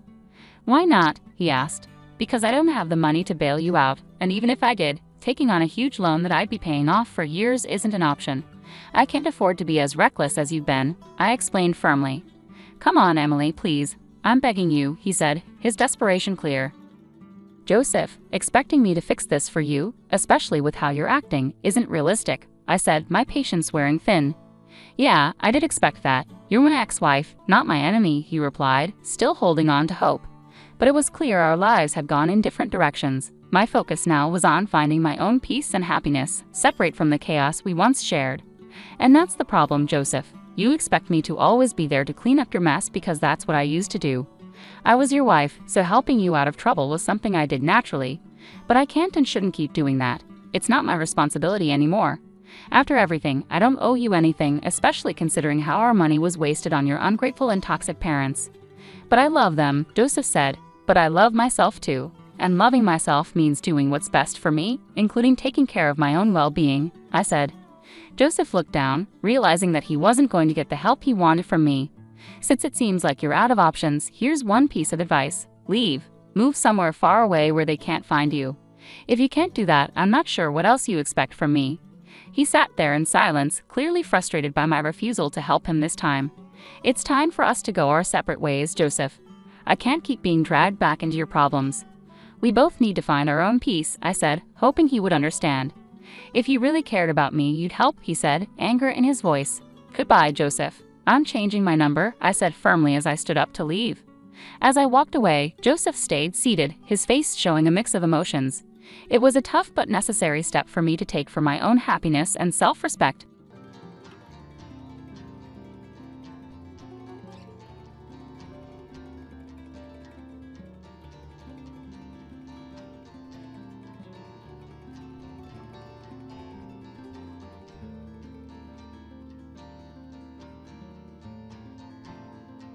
About the $3 million, I've made a decision to divide it between my mom and me. This decision came shortly after my father's funeral. Jack, after perusing the inheritance documents without seeking permission, remarked to me, Kelly, don't be too greedy. Oh, finally, I can quit my job. I have to thank that doddering old man. Doddering old man? Are you talking about my dad? I inadvertently blurted out. Disregarding my confusion, Jack and my mother-in-law enthusiastically discussed plans to buy a new car and go shopping. Faced with this unexpected turn of events, I could no longer contain my emotions. I was on the brink of exploding, burdened with household chores, asked for money, and to top it off, they'd insulted my father. I didn't want to live with Jack and my mother-in-law anymore. Suppressing my anger, I forced a smile and replied, Sure, feel free to use the money as you and my mother-in-law please. I am Kelly Cohan, a 38-year-old housewife working alongside my husband. My parents were doctors who ran a well-reputed clinic in our hometown. As an only child, I was showered with love. After graduating from the School of Pharmacy, I secured a job at a major pharmaceutical company. Although my parents were disappointed I didn't become a doctor, they respected my decision. 10 years ago, my mother unexpectedly died in an accident, leaving me and my father devastated. During those difficult times, Jack, then my boyfriend, supported me. We met through a mutual friend, and 2 years after my mother's passing, Jack proposed. Jack was an ordinary salaryman in the food and beverage industry. Despite earning significantly more, I believed we could overcome any difficulty and be a happy couple. My father was overjoyed when I told him about our engagement. I've heard how Jack supported you, Kelly. Thank you so much. Please continue to take care of her, he said. Facing my father, Jack stood straight and promised, I will make her happy. Standing next to Jack, I was enveloped in feelings of happiness. The following week, we went to Jack's family home to announce our marriage. His mother, with flashy makeup and divorced from Jack's father, evaluated me rudely. Marriage, huh? You're Jack's choice, are you? Isn't she a bit plain for your choice? And she's older, right? Wouldn't a younger and prettier girl be better for you? Jack quickly retorted. Mom, you know M Pharmaceuticals, right? Kelly works there. Her father is a doctor and runs his practice. I expected Jack to praise my character, but instead, he emphasized the financial advantages. Hearing this, his mother's expression changed to one of satisfaction. "Oh, Jack, you should have told me such important things earlier." That changes everything. I happily approve of the marriage. "Nice to meet you, Kelly." "Thank you." After gaining approval for our marriage from Jack's mother, Jack was overjoyed. However, I couldn't shake off a sense of unease. Despite things going smoothly, and our decision to get married, when we were about to register our marriage, my father, a doctor and real estate investor, gifted me an apartment in a luxury building in New York City. I told Jack, "Dad has given me this apartment as a wedding gift, but it's our new home. Let's live here happily and peacefully together." Jack smiled happily, and thus our married life began. However, after getting married, I realized something unsettling. Jack, who had lived with his parents until then, was almost incapable of doing household chores. He couldn't cook, didn't know how to use the washing machine, and showed no interest in learning. He would leave his garbage scattered around, not bothering to throw it away. While I wanted to diligently share household responsibilities, Jack's careless attitude increased my dissatisfaction. In the first year of marriage, I took on all the household responsibilities despite some complaints, given that we were still in the honeymoon phase. But with the exhaustion from work and struggling to keep up with chores, I reached my limit in our second year. Deciding to have a serious talk with Jack about sharing household duties, I bravely expressed my dissatisfaction. To my dismay, Jack responded without gratitude or reflection, saying, "I'm tired from work too. You're much better at chores than I am, right? It's better if you do them since I'm not good at it." Dismissed just like that, Jack hardly helped with the chores, and I continued to bear the brunt of our household responsibilities. But that wasn't the only problem. After marrying Jack, I discovered his mother also had some peculiar ideas. Jack wasn't very interested in seasonal events, so I decided to send a quality scarf and carnations to his mother for Mother's Day. Despite choosing a nice scarf from a department store, his mother called me sounding displeased. She criticized the scarf, saying it wasn't from a famous brand and was absurd to send such a no-name item. I tried to explain its quality, but she wouldn't listen, insisting she wanted items from a very famous luxury brand. Stunned, I reported this to Jack when he returned home. But instead of empathizing, he said, "What? It's just do as she said." Jack didn't take my side, and from then on, we started giving her cash as she demanded. Moreover, by our 5th year of marriage, she began visiting our home frequently, always finding reasons to ask for money. Jack, without any complaints, would always smile and give money to his mother.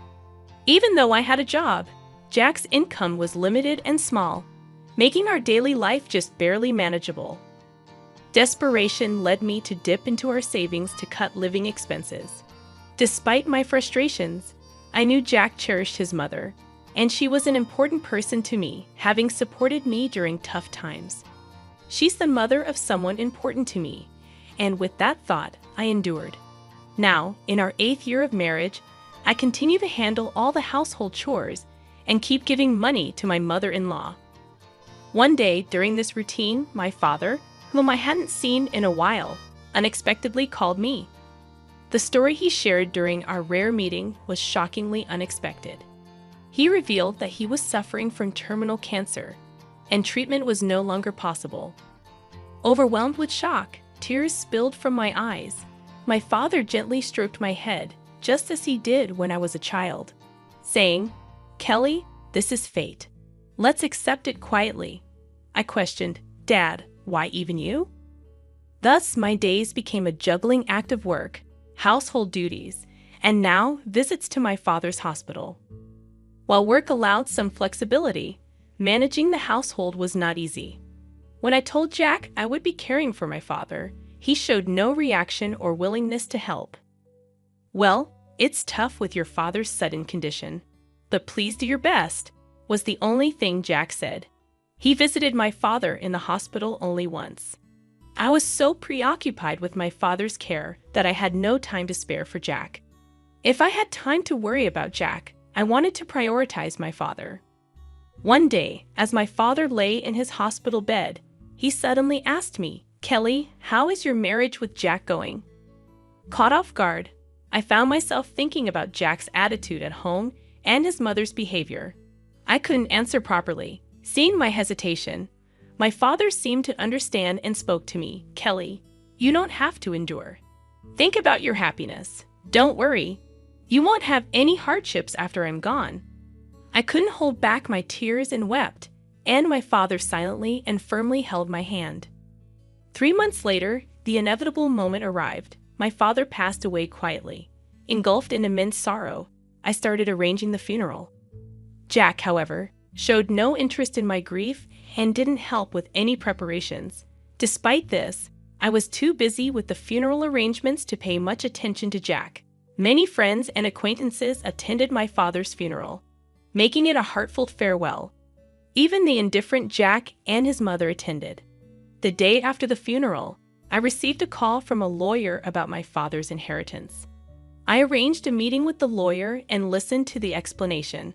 The information was all new and quite surprising. After deducting taxes like inheritance tax, my father's estate amounted to over $3 million. He had not only earned income as a doctor, but also made real estate investments, leaving behind such a vast fortune, all of it to be inherited by me, his only daughter.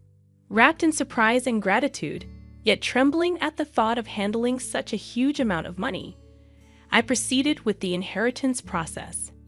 After returning home, I spread out the documents received from the lawyer on my desk.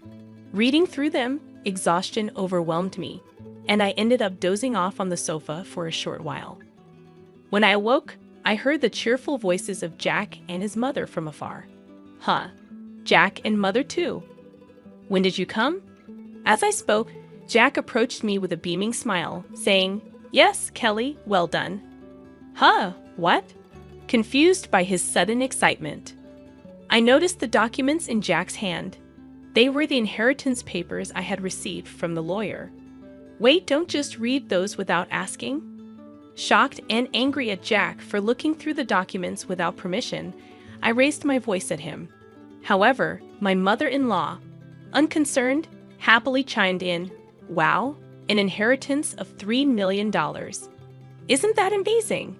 Now we can live comfortably for the rest of our lives." Confused, I couldn't understand why my mother-in-law suddenly said that. Then Jack turned serious and continued, "By the way, about this $3 million, I've decided that it will be split between me and my mom." It was right after my father's funeral. Jack, having looked at the documents related to the inheritance I was supposed to receive without permission, said to me, "Kelly, don't be too greedy." Oh, now I can finally quit my job. I have to thank that doddering old man. Doddering old man, are you talking about my dad? I accidentally said it out loud. Well, anyway, let's proceed with the inheritance process and get the money into our joint account as soon as possible. Ignoring my confusion over this sudden turn of events, Jack and my mother-in-law were excitedly talking about buying a new car and shopping. At that moment, I couldn't hold back my emotions any longer. I was on the verge of exploding, being burdened with household chores, asked for money, and to top it off, they insulted my father. While holding back my anger, I replied with a forced smile, "Sure, use the money you and my mother-in-law, please, as you wish." Hearing this, my mother-in-law, seemingly satisfied, said cheerfully, "That's the spirit, Kelly." Quick to agree. "Now make sure you work hard and earn money. I don't want our savings to decrease, so work hard." I just nodded and pretended to listen to her selfish words. Afterward, Jack and my mother-in-law began living as if they had lost their minds, consuming money lavishly. Jack quickly quit his job, and my mother-in-law practically moved in with us, staying at our house constantly. They would leave in the morning, returning with luxury brand items they had splurged on. The 3-star restaurant we went to today wasn't as great as I expected. Yes, it was a bit underwhelming for us, the sophisticated ones. They had conversations as if they had become wealthy celebrities while dumping all the housework on me as if I were a maid. Jack seemed to think my father's inheritance would come through immediately. He carelessly withdrew money from our joint account, and my savings of $100,000 dwindled rapidly. When I protested their excessive spending, Jack just laughed it off. Huh? What are you talking about? Isn't $3 million coming soon? Then this kind of spending is no big deal. I warned him. I've already stopped it. But Jack completely ignored me. Then, a month later, Jack and my mother-in-law suddenly left for a trip to Hawaii. I wasn't invited and was left alone at home. After seeing them off, I decided to take action. About a week later, while I was relaxing at home, I heard a loud knock on the door, wondering what was happening. I glanced at the intercom monitor and saw Jack and my mother-in-law, both dressed in aloha shirts, standing at the front door. What do you want?" I asked calmly and coldly. Red with anger, Jack yelled, "What are you even talking about? Why won't the door open?" Seeing Jack and my mother-in-law confused as to why the door wouldn't open, I confidently answered through the intercom. "Well, I changed the locks on the door, so of course, it won't open." "What? Why? Let's talk over this calmly at the nearby cafe." "Please go ahead. I'll join you shortly," I suggested. Jack and his mother, after shouting in front of the entrance, seemingly realized it was futile and soon headed to the cafe. Once I confirmed they had left, I made my way to the cafe. Arriving there, I saw Jack and his mother, who had arrived earlier, waiting in a state of fury. "Hey, what's this about? Did you change the locks? Hand over the new keys right now." "There's no need for me to give you the new keys. You both need to leave that house," I calmly told Jack and his mother. Facing a visibly angry Jack, I presented a piece of paper. It was a divorce petition I had already filled out. "Divorce? You're serious about divorcing me?" His mother was equally shocked and bewildered. "Kelly, why has it come to this?" I spoke quietly to the two who were panicking and flustered. "By the way, you've been spending lavishly every day. Are you sure your finances are okay?" "What money?" "Of course, it's fine," Jack retorted vehemently, spitting as he spoke. "Your father's inheritance is coming, right? There should still be over $50,000 in our joint account. Look, I'll show you right now.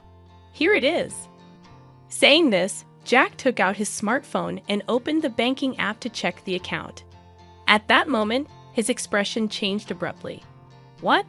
What's this? Why is the money gone? It was there just the other day." Hearing Jack's words, his mother also hurriedly looked at her phone, her face showing confusion. I revealed the truth to them as they were panicking, not understanding the situation. "Of course it's gone. I'm divorcing you."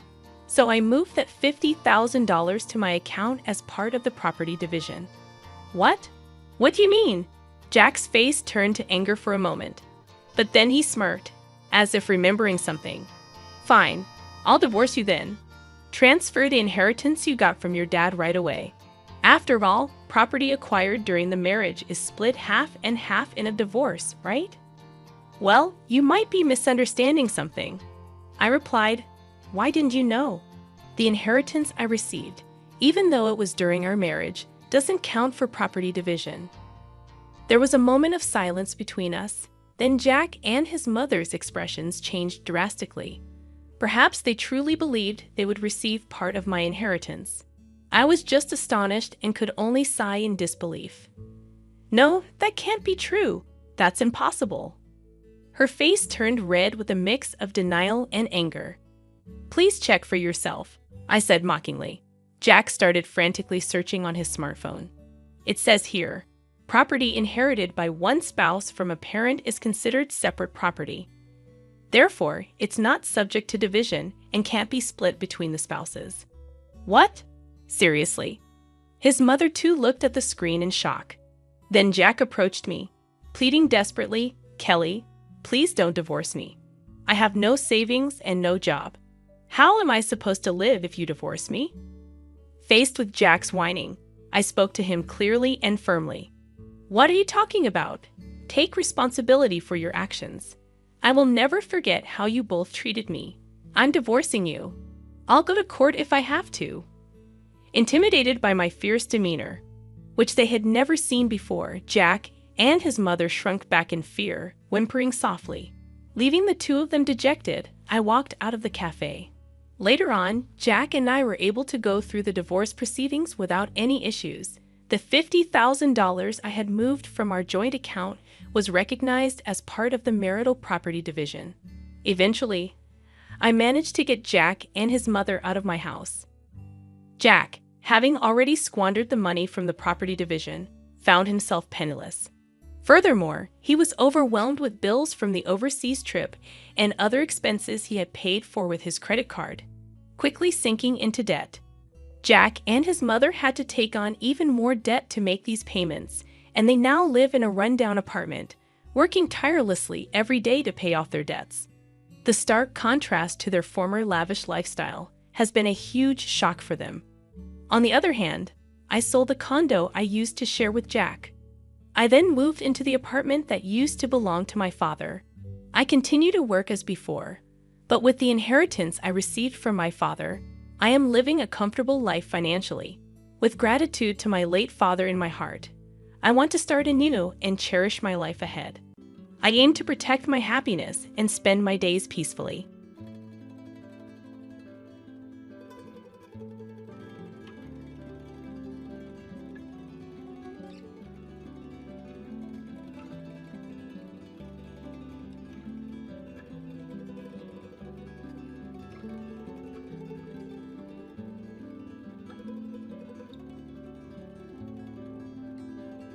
If the ownership of this house isn't transferred to me, I'm contemplating a divorce. I was taken aback when my husband suddenly dropped this bombshell. This house holds precious memories of our family, and I can't bear to part with it. Despite my emotional attachment, my husband is threatening me, toying with my feelings. Distraught, I reached out to my father for help. I am Emily, a 30-year-old full-time housewife, dedicating my days to supporting and managing our household. I married John 2 years ago, and since quitting my job after marriage, my husband has been the breadwinner. However, our peaceful life took a turn for the worse after my father-in-law's passing, leading to my mother-in-law moving into our apartment. Surprisingly, I was informed about my mother-in-law's move the day before she arrived. Nonchalantly, my husband announced her impending arrival as if it were the most natural thing. It caught me off guard, and I questioned the suddenness of it. I forgot to mention earlier that my mother would also be coming to live with us from tomorrow. As soon as my husband came home, he casually mentioned her arrival, asking me to prepare and clean up. I was bewildered by the news. I thought she was coming over for a visit, but my husband clarified that she was moving in. The decision was made without any prior discussion with me, and the very next day, my mother-in-law arrived with numerous luggages. It's been a while. I'm glad you look well, Mary. Please come in, I greeted her. However, she seemed displeased for some reason. As she entered, she questioned why I didn't come to pick her up, emphasizing that it's common sense to meet at the station, especially when you know your mother-in-law is arriving. While carrying the hefty luggages, I didn't know what time you'd arrive. In that case, shouldn't you have contacted me? You're so thoughtless. I apologize. This is why they say some daughter-in-laws are useless and inconsiderate. Grumbling, the mother-in-law settled heavily on the sofa. Despite being a guest in our home, she acted as if she owned the place. I couldn't believe it. From that day on, her snide comments became even more intense. As soon as my husband left for work, the barrage began. Emily, why are you sitting there? Do the dishes. You should have finished the laundry in the morning. That's common knowledge. I'm sorry, I'll do the laundry once the dishes are done. You have the wrong priorities. In my house, it's a rule to do laundry immediately after breakfast. But that rule is just to do as you're told. Haven't your parents taught you not to make excuses? I had my own daily routine, and it seemed that Mary couldn't understand that I wasn't refusing to do the work. Even if I did things her way, she would still find fault and complain every day. The daytime hours alone with her were especially challenging. One day, I had an epiphany on how to end this living hell with my mother-in-law. The plan was to move to the house I inherited from my father and live in a separate home from her. My father retired early a few months ago, and my parents started a new life in the countryside. They then passed on their house to me. Fortunately, that house isn't too far from our current apartment, and we were planning to move eventually. Living with my mother-in-law had reached my limits, so I decided to talk to my husband about moving sooner. John, can we talk for a moment? What's up? Anything happened? Remember the house my father gave us? What do you think about moving there? Oh, that house. We did talk about moving there someday. Why the sudden decision? Well, I've been having some difficulties with your mother. She never mentioned anything, but I can't bear living with her anymore. That's why I'm seriously considering moving. Observing that the new place isn't too far, I suggested we move there, allowing my mother-in-law to stay in the current apartment. Surprisingly, my husband agreed to the move. After informing Mary, we decided to make the move a week later. Honestly, I anticipated some opposition from her, but she accepted our decision with a big smile. Goodbye, John and Emily. I'm so sorry for the sudden decision to move. Don't worry about it. It's wonderful that your father gave you the house. He's very sweet. Thank you. Please visit us sometime. Of course, it's not too far from here, and I hope you visit me regularly too. I will. After the conversation, I headed to our new home with my husband, feeling relieved that I wouldn't have to endure snide remarks anymore. I could now live freely at my own pace. Although I had initially feared Mary's opposition, consulting with John brought me peace. However, my peace did not last. Despite being able to keep my distance from my mother-in-law and reduce stress, my husband started coming home late. It wasn't just the late returns. There were days when he wouldn't come home at all. He defended his actions, saying he was worried about his mother, but it became too frequent. Without informing me, he went to her house, had dinner with her, and sometimes stayed overnight, disrupting my daily life. This can't go on, I thought one day. I sat him down for a talk. John, you've been coming home really late lately, and sometimes you don't even come home at all. Is that so? I'm just worried about my mother. That's not the point. At least let me know beforehand that you'll be late, so I'll know I don't have to prepare dinner. Since you're a housewife and always at home, you can eat the leftovers for lunch the next day, right? So you're saying I should just accept everything quietly because I'm a housewife. Are you saying we shouldn't talk about this? Isn't that the truth? Housewives just relax at home. What? What are you saying? Anyway, I'm worried about leaving my mother alone. Ellie will be coming back soon, and I need to discuss some things with her. Wait, Ellie is coming back. What does he need to discuss with her? Curious, I asked my husband. We're moving Ellie here to live with us. Live together? Yes, she kept saying she wanted a big house like the one she lived abroad. That's why I thought of letting her stay in this house.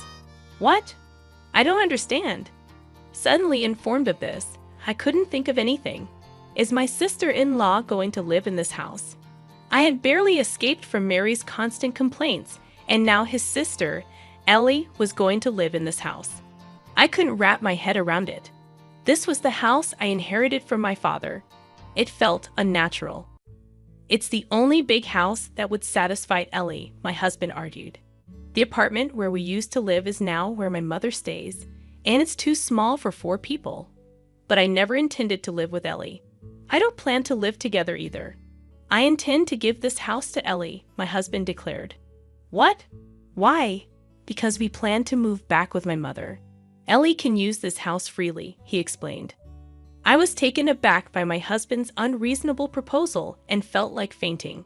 Despite my repeated insistence that I had no intention of living with my mother-in-law, my husband eventually became furious. Can't you be a little more considerate? You can live because of me, so just do as I say. Enough is enough of your jokes. This house is precious to me, inherited from my father. Why should I give it to Ellie? Such a wonderful house is wasted on you, isn't it? I've already told Ellie that I've got her a large house. It's too late to say otherwise now. I wasn't consulted in any of this decision. Either way, I can't accept it. You're always complaining. Enough. Calm down and think. I'll go back to my mother's for a while. My husband angrily slammed the door and left. Left alone in the room, tears streamed down my face. I couldn't understand why my husband decided everything on his own. It's unimaginable that he intends to give away the house I inherited from my father to my sister-in-law. Every day, my husband sent me messages asking if I had calmed down and to come back soon. Each time, I had to firmly tell him that I had no intention of agreeing. Then, one day, he said something shocking over the phone. "Hey, Emily, when will you come here and live with me? Stop nagging. I've said it so many times. I have no intention of living with Mary, moving there and giving this house to Ellie. I've already told Ellie. Stop being selfish. She might be coming back this week, so there's no time. Why should I give up my house for your family? I inherited this house from my father. Don't decide on your own. Who do you think you're talking to? Even my mother is furious. I'm at my wit's end. That's not my problem. You're ignoring my feelings," I responded. My husband let out a big sigh over the phone, clearly frustrated. Then he said something shocking. "If you can't listen to me, then let's divorce. Hand over the house to Ellie. Leave by tomorrow." At that moment, my love for my husband quickly faded. Threatening me with the word divorce was utterly despicable. I couldn't possibly forgive him for using divorce as a threat without considering someone's feelings. I couldn't allow these people to have their way. Burning with anger, my husband continued to speak with a triumphant and dominating tone. "Listen, if you don't leave by tomorrow, I'll really divorce you. Got it?" "Wait, are you serious?" "Of course I am. You don't have a choice. What will you do if you, a housewife, get divorced? You can't survive. Enough, I get it. Good. Hurry up and move over here. My mother is looking forward to disciplining you." He hung up the phone with a confident tone, thinking I would do as he said. After that call, I made up my mind and decided to seek help from my father for a plan. The next day, everything was ready for the move. I replied calmly when asked, "By the way, I'm curious about when Ellie will be back." "She'll be back tomorrow. Why are you so obsessed with Ellie? Between you and me, she seems to have made a lot from stock investments." "I see. So if you provide her with a house, maybe you can ask for financial help." "That's so like you. Anyway, you need to leave that house by today. It's inconvenient for all of us. Don't worry, I've already moved." "What? What do you mean?" My husband seemed genuinely surprised. "I knew it. You don't want to divorce me, do you?" "Naturally. Without an income, you can't survive. But all of this is coming to an end. We're still married now, so that's why we're talking." "Wait, what?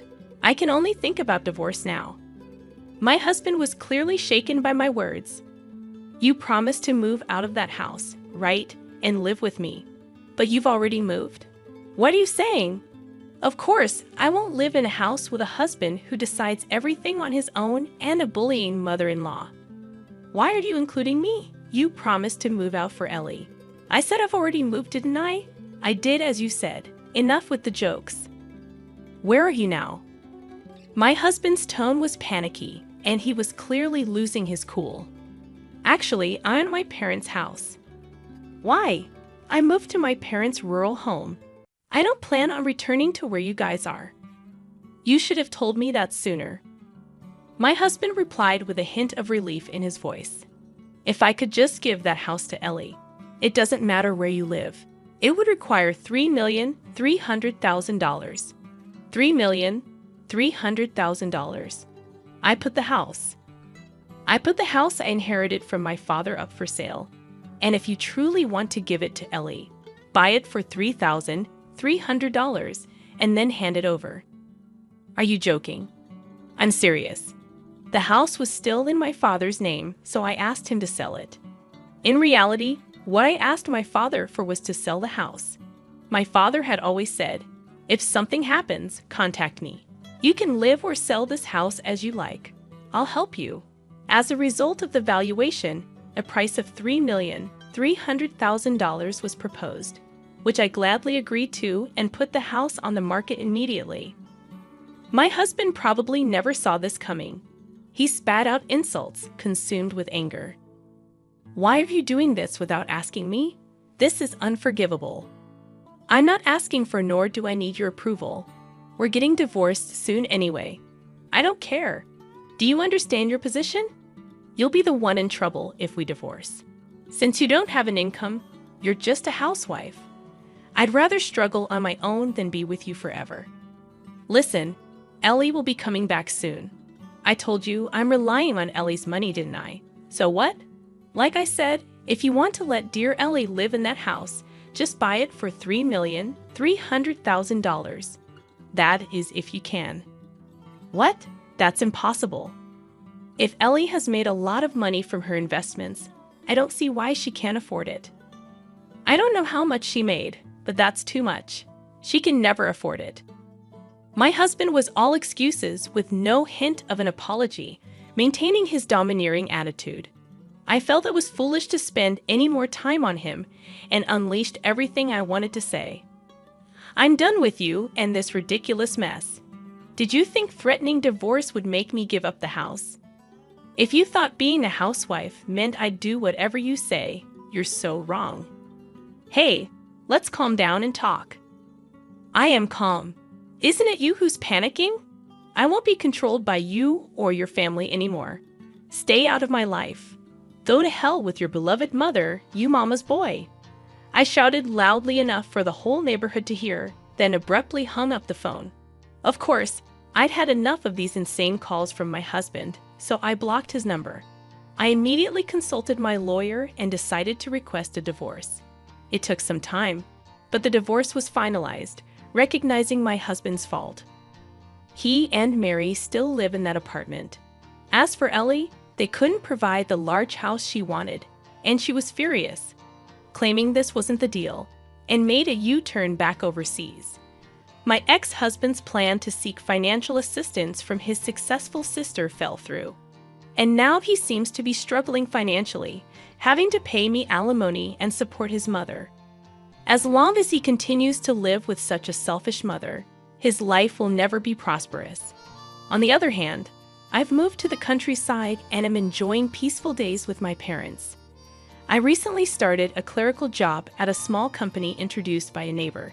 With that salary, I can live comfortably. I plan to live here for a while. I want to be by my parents' side as much as possible to repay the kindness they show me.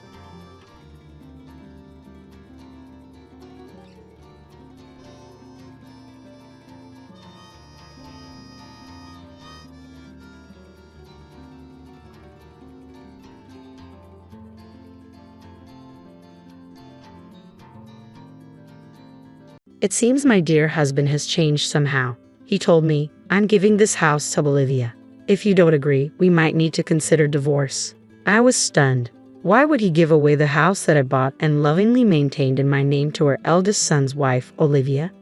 "Maybe you should start looking for a new place soon," he said. It was clear he had a lot of trust in Olivia.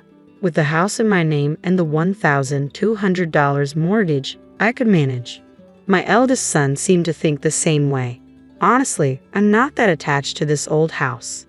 "All right, I'll move out," I said, "but be prepared for the challenges you three might face in the future." I'm Kate, 50 years old, with a solid position at a major company. I live a relaxed life with my husband Paul, who is 2 years younger than me. Last year, we decided to renovate our slightly outdated house, which my father had built. We hoped the renovations would set us up nicely for retirement. The mortgage is $3,000 a month, which I can handle comfortably with my salary. Paul, who manages a small restaurant, earns less, so it seemed practical to put the mortgage in my name. He once mentioned that covering the mortgage payments with just my income might be tough, but we managed. "This house was originally your father's and is now in your name," Paul had said. "Can you handle the full payments? I'll cover our living expenses." After the renovations, the house looked fantastic, and we were thrilled about our refreshed home and the future ahead. But then, things took an unexpected turn. One day, my phone buzzed with a surprising message from our eldest son, David. "I'm thinking of getting married," he said. At 31, David had always been dedicated to his work and had never mentioned a girlfriend before. I wondered about her and what kind of person she might be. If David liked her, she must be wonderful, but I couldn't help but feel a mix of anticipation and concern. When we finally met Olivia, she had long hair and a lovely personality. She greeted us warmly. "Hello, I'm Olivia," she said, her smile radiating like summer sunshine. I thought to myself, she's too wonderful to be with David. Paul was equally impressed. "She's incredible, really charming," Paul murmured. Olivia, sensing his praise, hugged him and said, "I'm so glad you said that. I hope we can get even closer from now on." Her behavior surprised me, and even David seemed taken aback. Paul looked slightly embarrassed. "I'm sorry if I was too forward," Olivia said with a smile, stepping back. "I sometimes get close to people without realizing it. My friends always point it out, and though I try to be mindful, she laughed apologetically. Her initial behavior was surprising, but seeing the way David's eyes lit up when he spoke of her made it clear how much he loved her. "Olivia isn't great with personal space, but that's part of her charm," David explained. "She naturally brings people close, making even someone as shy as me enjoy the conversation." Despite the initial shock, I felt she would be a warm and loving daughter-in-law. Time passed, and Olivia and David prepared for marriage, eventually registering their union. It warmed my heart to think about their future together. Then, shortly after their wedding, I came home to find unfamiliar women's shoes at the entrance. Inside, I saw Paul and Olivia together. Olivia greeted me with a smile. "Welcome home, Kate." The living room was cluttered with empty cans and bottles. "What's going on here?" I asked, taken aback. Olivia explained, "We bumped into each other on the way home and decided to have a drink together to strengthen our bond. With the finances tight this month, we thought it would be better to drink here rather than go out." I was surprised to see them drinking alone at home. I didn't want to intrude on their newlywed time, but I wondered why they hadn't just gone to David's place. Olivia, slightly tipsy, mentioned, "Our room's a bit messy, but this place is so clean and comfortable." Where was David? It seemed unusual for a new bride to be drinking alone at our house. I looked around, half expecting David to be hiding somewhere. "Dave's been working late nights and feeling a bit lonely," Olivia explained, sensing my concern. I came downstairs to find Olivia with tears streaming down her face. Paul, his voice gentle, said, "It's okay, Olivia. Talk to me if things get tough," as he patted her head reassuringly. "Thank you, Paul," Olivia responded, her voice trembling. The scene felt surreal, like something out of a movie. I couldn't shake the odd, uncomfortable feeling that seemed to ripple through the room. "Paul, Olivia is important to David. Maybe you should consider keeping a bit more distance," I suggested softly. Olivia, however, defended Paul with a smile. "He's just worried about me," she said. I couldn't help but raise my voice in surprise. This was more than I expected, and I felt a wave of exhaustion from work wash over me. "I can't deal with this right now. I'm going to take a bath." "Please clean up," I said, longing for the solace of a warm bath. After soaking in the tub, surrounded by bubbles and the soothing scent of bath oil, I felt my mind drift far away. Once I emerged and dressed, I was surprised to find David, who was supposed to be driving home, already at the house, looking slightly tipsy. "David, weren't you supposed to drive home?" I asked, bewildered. He grinned, a bit unsteady. "Olivia suggested we have a drink together, and I got pulled in. I've decided to stay here tonight." "Hey, Mom, why not have a drink with your son? It's been a while," he said with enthusiasm. I felt uneasy with an unexpected overnight guest and Olivia's presence. I can drive you both home if you'd like," I offered, but David waved it off. "You must be tired too. It's fine, we'll stay here." Amidst the awkwardness, I heard laughter. Glancing at Olivia, I caught a momentary glimpse of her staring at me intently. Her gaze made me uneasy, leaving me to wonder if I had misunderstood the situation. I tried to reassure myself, but little did I know that Olivia's grand plan was already in motion. The next morning, she arrived at my house first thing, repeatedly apologizing for her behavior. Her reaction seemed a bit excessive, but I understood where she was coming from. When I told her it was all right, she left, looking visibly relieved. However, that night, to my surprise, Olivia was back at my house again. David was nowhere to be seen, and Olivia seemed different from before, which made me worry. "I'm sorry for coming again," she said, handing me a box of sweets. Paul also apologized, albeit sheepishly. "I might have been a bit overexcited yesterday. Sorry about that." I figured if this would help them bond, I should forgive them for now. Both Olivia and Paul thanked me sincerely, but just when I thought I couldn't feel more mentally exhausted, a new twist awaited. One day, Paul approached me with a grim expression. "Can we talk?" he asked. I chose the living room as our spot to chat. While waiting, I was stunned to see David and Olivia walk in. My shock was evident as I greeted them with a confused "long time no see," but they only sat silently. The tense atmosphere hinted at some major news, making me increasingly anxious. Paul finally spoke, dropping a bombshell. "From now on, this house will belong to Olivia. If you can't accept that, we might have to reconsider our relationship."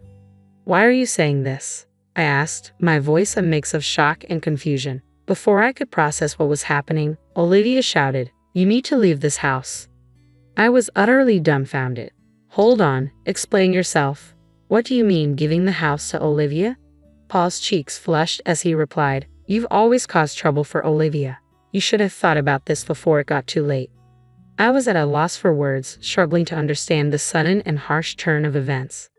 I felt a deep sense of injustice. I hadn't done anything wrong, yet Paul seemed unconvinced. Olivia, tearfully, told them how much I had hurt her, recounting her pain. She stood next to Paul, visibly trying to hold back her tears. David looked at me with a disapproving gaze, saying, "I never imagined you'd do something like this, Mom. It's heartbreaking."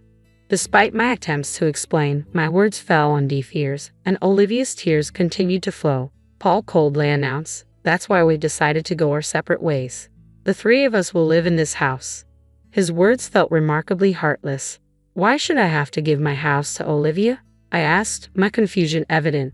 Paul replied, "Olivia is deeply hurt. Demanding compensation is one way to address it, but I thought of a different approach. I know how much this house means to you, so by taking it, maybe you'll understand the impact of your behavior." I struggled to believe this was fair or true, as I had never been unkind to Olivia. Moreover, considering Olivia hadn't worked since getting married, a $3,000 monthly mortgage seemed unmanageable for her. When I pointed this out, Paul responded with a smile. "The mortgage will be transferred to David's name. Given his salary and position, the transition should be smooth." I asked, "Is it really that simple to transfer the mortgage?"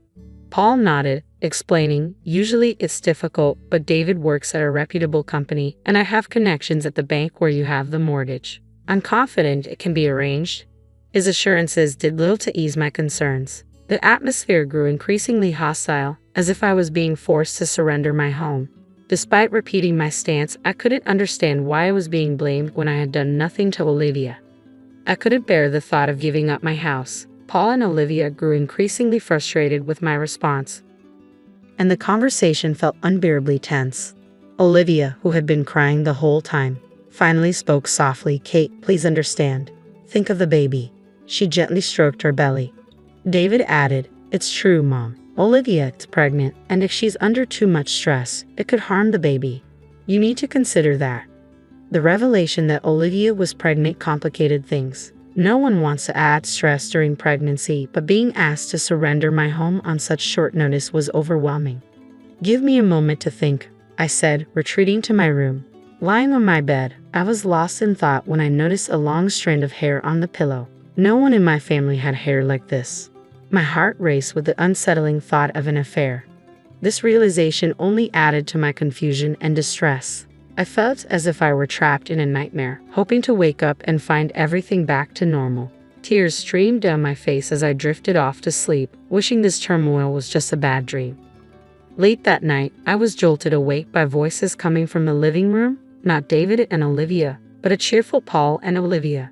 Their conversation, filled with laughter and casual banter, felt completely out of place. I heard Olivia say, "Oh, I really wanted to drink wine." Paul replied, "Remember, you have a baby now." Their carefree chatter weighed heavily on me, and my heart sank further with Olivia's recent behavior. Then an unmistakable sound, a kiss, echoed through the house. Olivia murmured, "Oh, Paul, what if David or Kate sees us? It would be so embarrassing." My mind spun in disbelief. What were they doing? My stomach churned as I realized the depth of their betrayal. They were likely planning to enjoy themselves while I was out of the house. The thought was sickening. The long hair was definitely Olivia's, and without saying a word, I lay there listening to their conversation, feeling a wave of nausea. The idea of staying in a house that now felt tainted by their actions was unbearable. I no longer wanted a home that brought me such feelings. The next morning, I resolved that I needed to move on. I emerged in front of the three of them, rubbing my tired eyes. I hadn't slept well in that bed, but I kept that to myself. "Have you finally made up your mind?" they asked, their faces hopeful. "I've decided to give up the house," I said, trying to keep my voice steady. Their expressions brightened immediately. "Great, let's move quickly with the ownership transfer. If the house is in my name, the mortgage inspection will be fine," David said excitedly.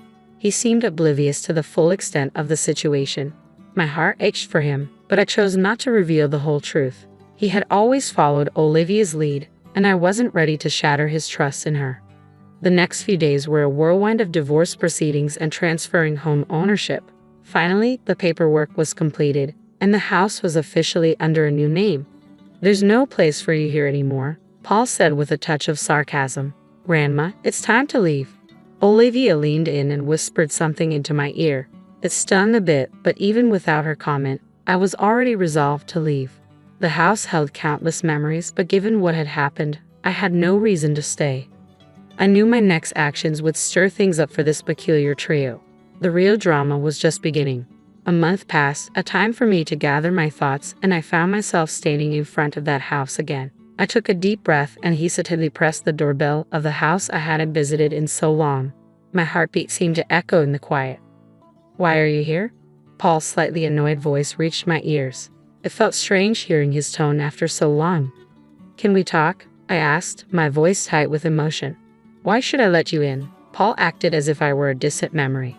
"It involves Olivia," I said, knowing that mentioning her name would soften his stance. I didn't enjoy bringing her up, but I knew it would make an impact. "Oh, look who's here," Paul said sarcastically. His words were legally accurate but still painful. "What do you want?" everyone asked, their eyes filled with suspicion. I took a deep breath and pulled a photo from my pocket. "Can you take a look at this?" I asked, as all eyes turned to the image. The photo showed Paul and Olivia on a date, looking happy and intimate. After the divorce, I had hired a private detective to monitor them discreetly. It wasn't long before I received pictures of their outings. "What's this about?" David's face changed instantly upon seeing the photo.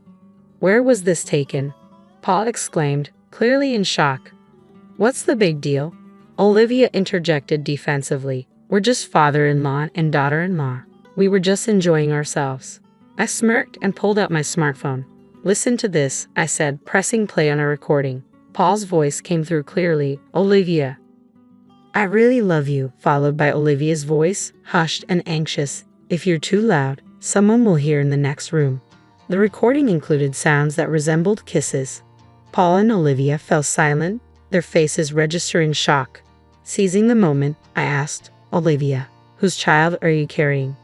David's expression turned to one of confusion and panic. "Could it be my father's?" he murmured.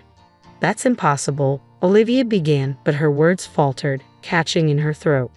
David's anger erupted, leading to a physical altercation with Paul. In the middle of their fight, Olivia cried out in pain, momentarily halting their clash. I seized that opportunity to speak. "Haven't I always said I never bullied Olivia? I feel like she's hiding something from me. Maybe she's lying to David to get me out of the house." David looked utterly shocked by my accusation. "I can't believe it," David said, his voice trembling with regret and disbelief. "I feel so pathetic for doubting Mom. What are you hiding? Tell me everything." His eyes burned with anger. For a moment, Paul and Olivia remained silent, their faces showing shock. David continued, "There's so much evidence. We could even take this to court." The color drained from their faces as the gravity of the situation set in. Olivia began to speak through her tears. "When David and I went on our first date, I really enjoyed it. But the first time I saw this house, I fell in love. My family home is so old, and I dreamed of living in a beautiful house like this. I got close to Paul for that reason. When we were introduced for marriage, I waited for Paul to return, and we had drinks alone. We became close, and it seems we planned to get you out of the house." Olivia's apologies were interspersed with tears. "I'm so sorry. I got too greedy. I should have been honest from the start about wanting to live together." Her voice carried a hint of regret. "In my family, my mom and grandma always argued. I was scared of living with a mother-in-law. This house is so beautiful and comfortable. I was hoping you'd leave." Her admission of the affair with her father-in-law was deeply unsettling. Paul took a deep breath, trying to explain. "Every time I saw her smile, I knew she was using me, but the time we spent together felt so good. Still, it's unforgivable." David's response was brief but carried a heavy weight. His eyes were filled with betrayal, sadness, and anger. Both Paul and Olivia were left speechless, tears streaming down their faces. It was no surprise when David decided to divorce, and a DNA test later confirmed Paul was the father of the baby. "I never thought this day would come," David murmured softly. I gently stroked his head, reflecting on how our family had changed because of Olivia. It seemed she hadn't fully grasped how her choices would impact her future. I had a feeling that, with time, my premonitions would come true. 2 years later, on a sunny day, Olivia remarried Paul and started a new life with him under the same roof. Their children went to a nearby daycare, and Olivia tried to make friends with other mothers, though she often felt isolated. Her family's resistance to her divorce from David and her remarriage to Paul had strained their relationship. Their anger towards Paul remained intense, and family gatherings were rare. Meanwhile, the big, beautiful house now quietly stood, occupied only by David. He found solace in the memories of the past and hopes for the future. "I've thought about selling this house, but my mother grew up here. I can't easily part with such a cherished home," David said, looking into the distance. He had cleaned and sorted out everything Paul and Olivia had left behind. With a hint of embarrassment, he added, "If I had known you'd go through all this trouble, I wouldn't have said anything. I know it's not right to blame them, but I'm sorry. I'm not sure if you can forgive me, but please feel free to visit the house once in a while. I'd like us to share more together." He handed me a voucher for a resort hotel. I was deeply moved by his warm gesture and nearly brought to tears. Though I couldn't forget everything immediately, I wanted to rebuild our relationship slowly over time.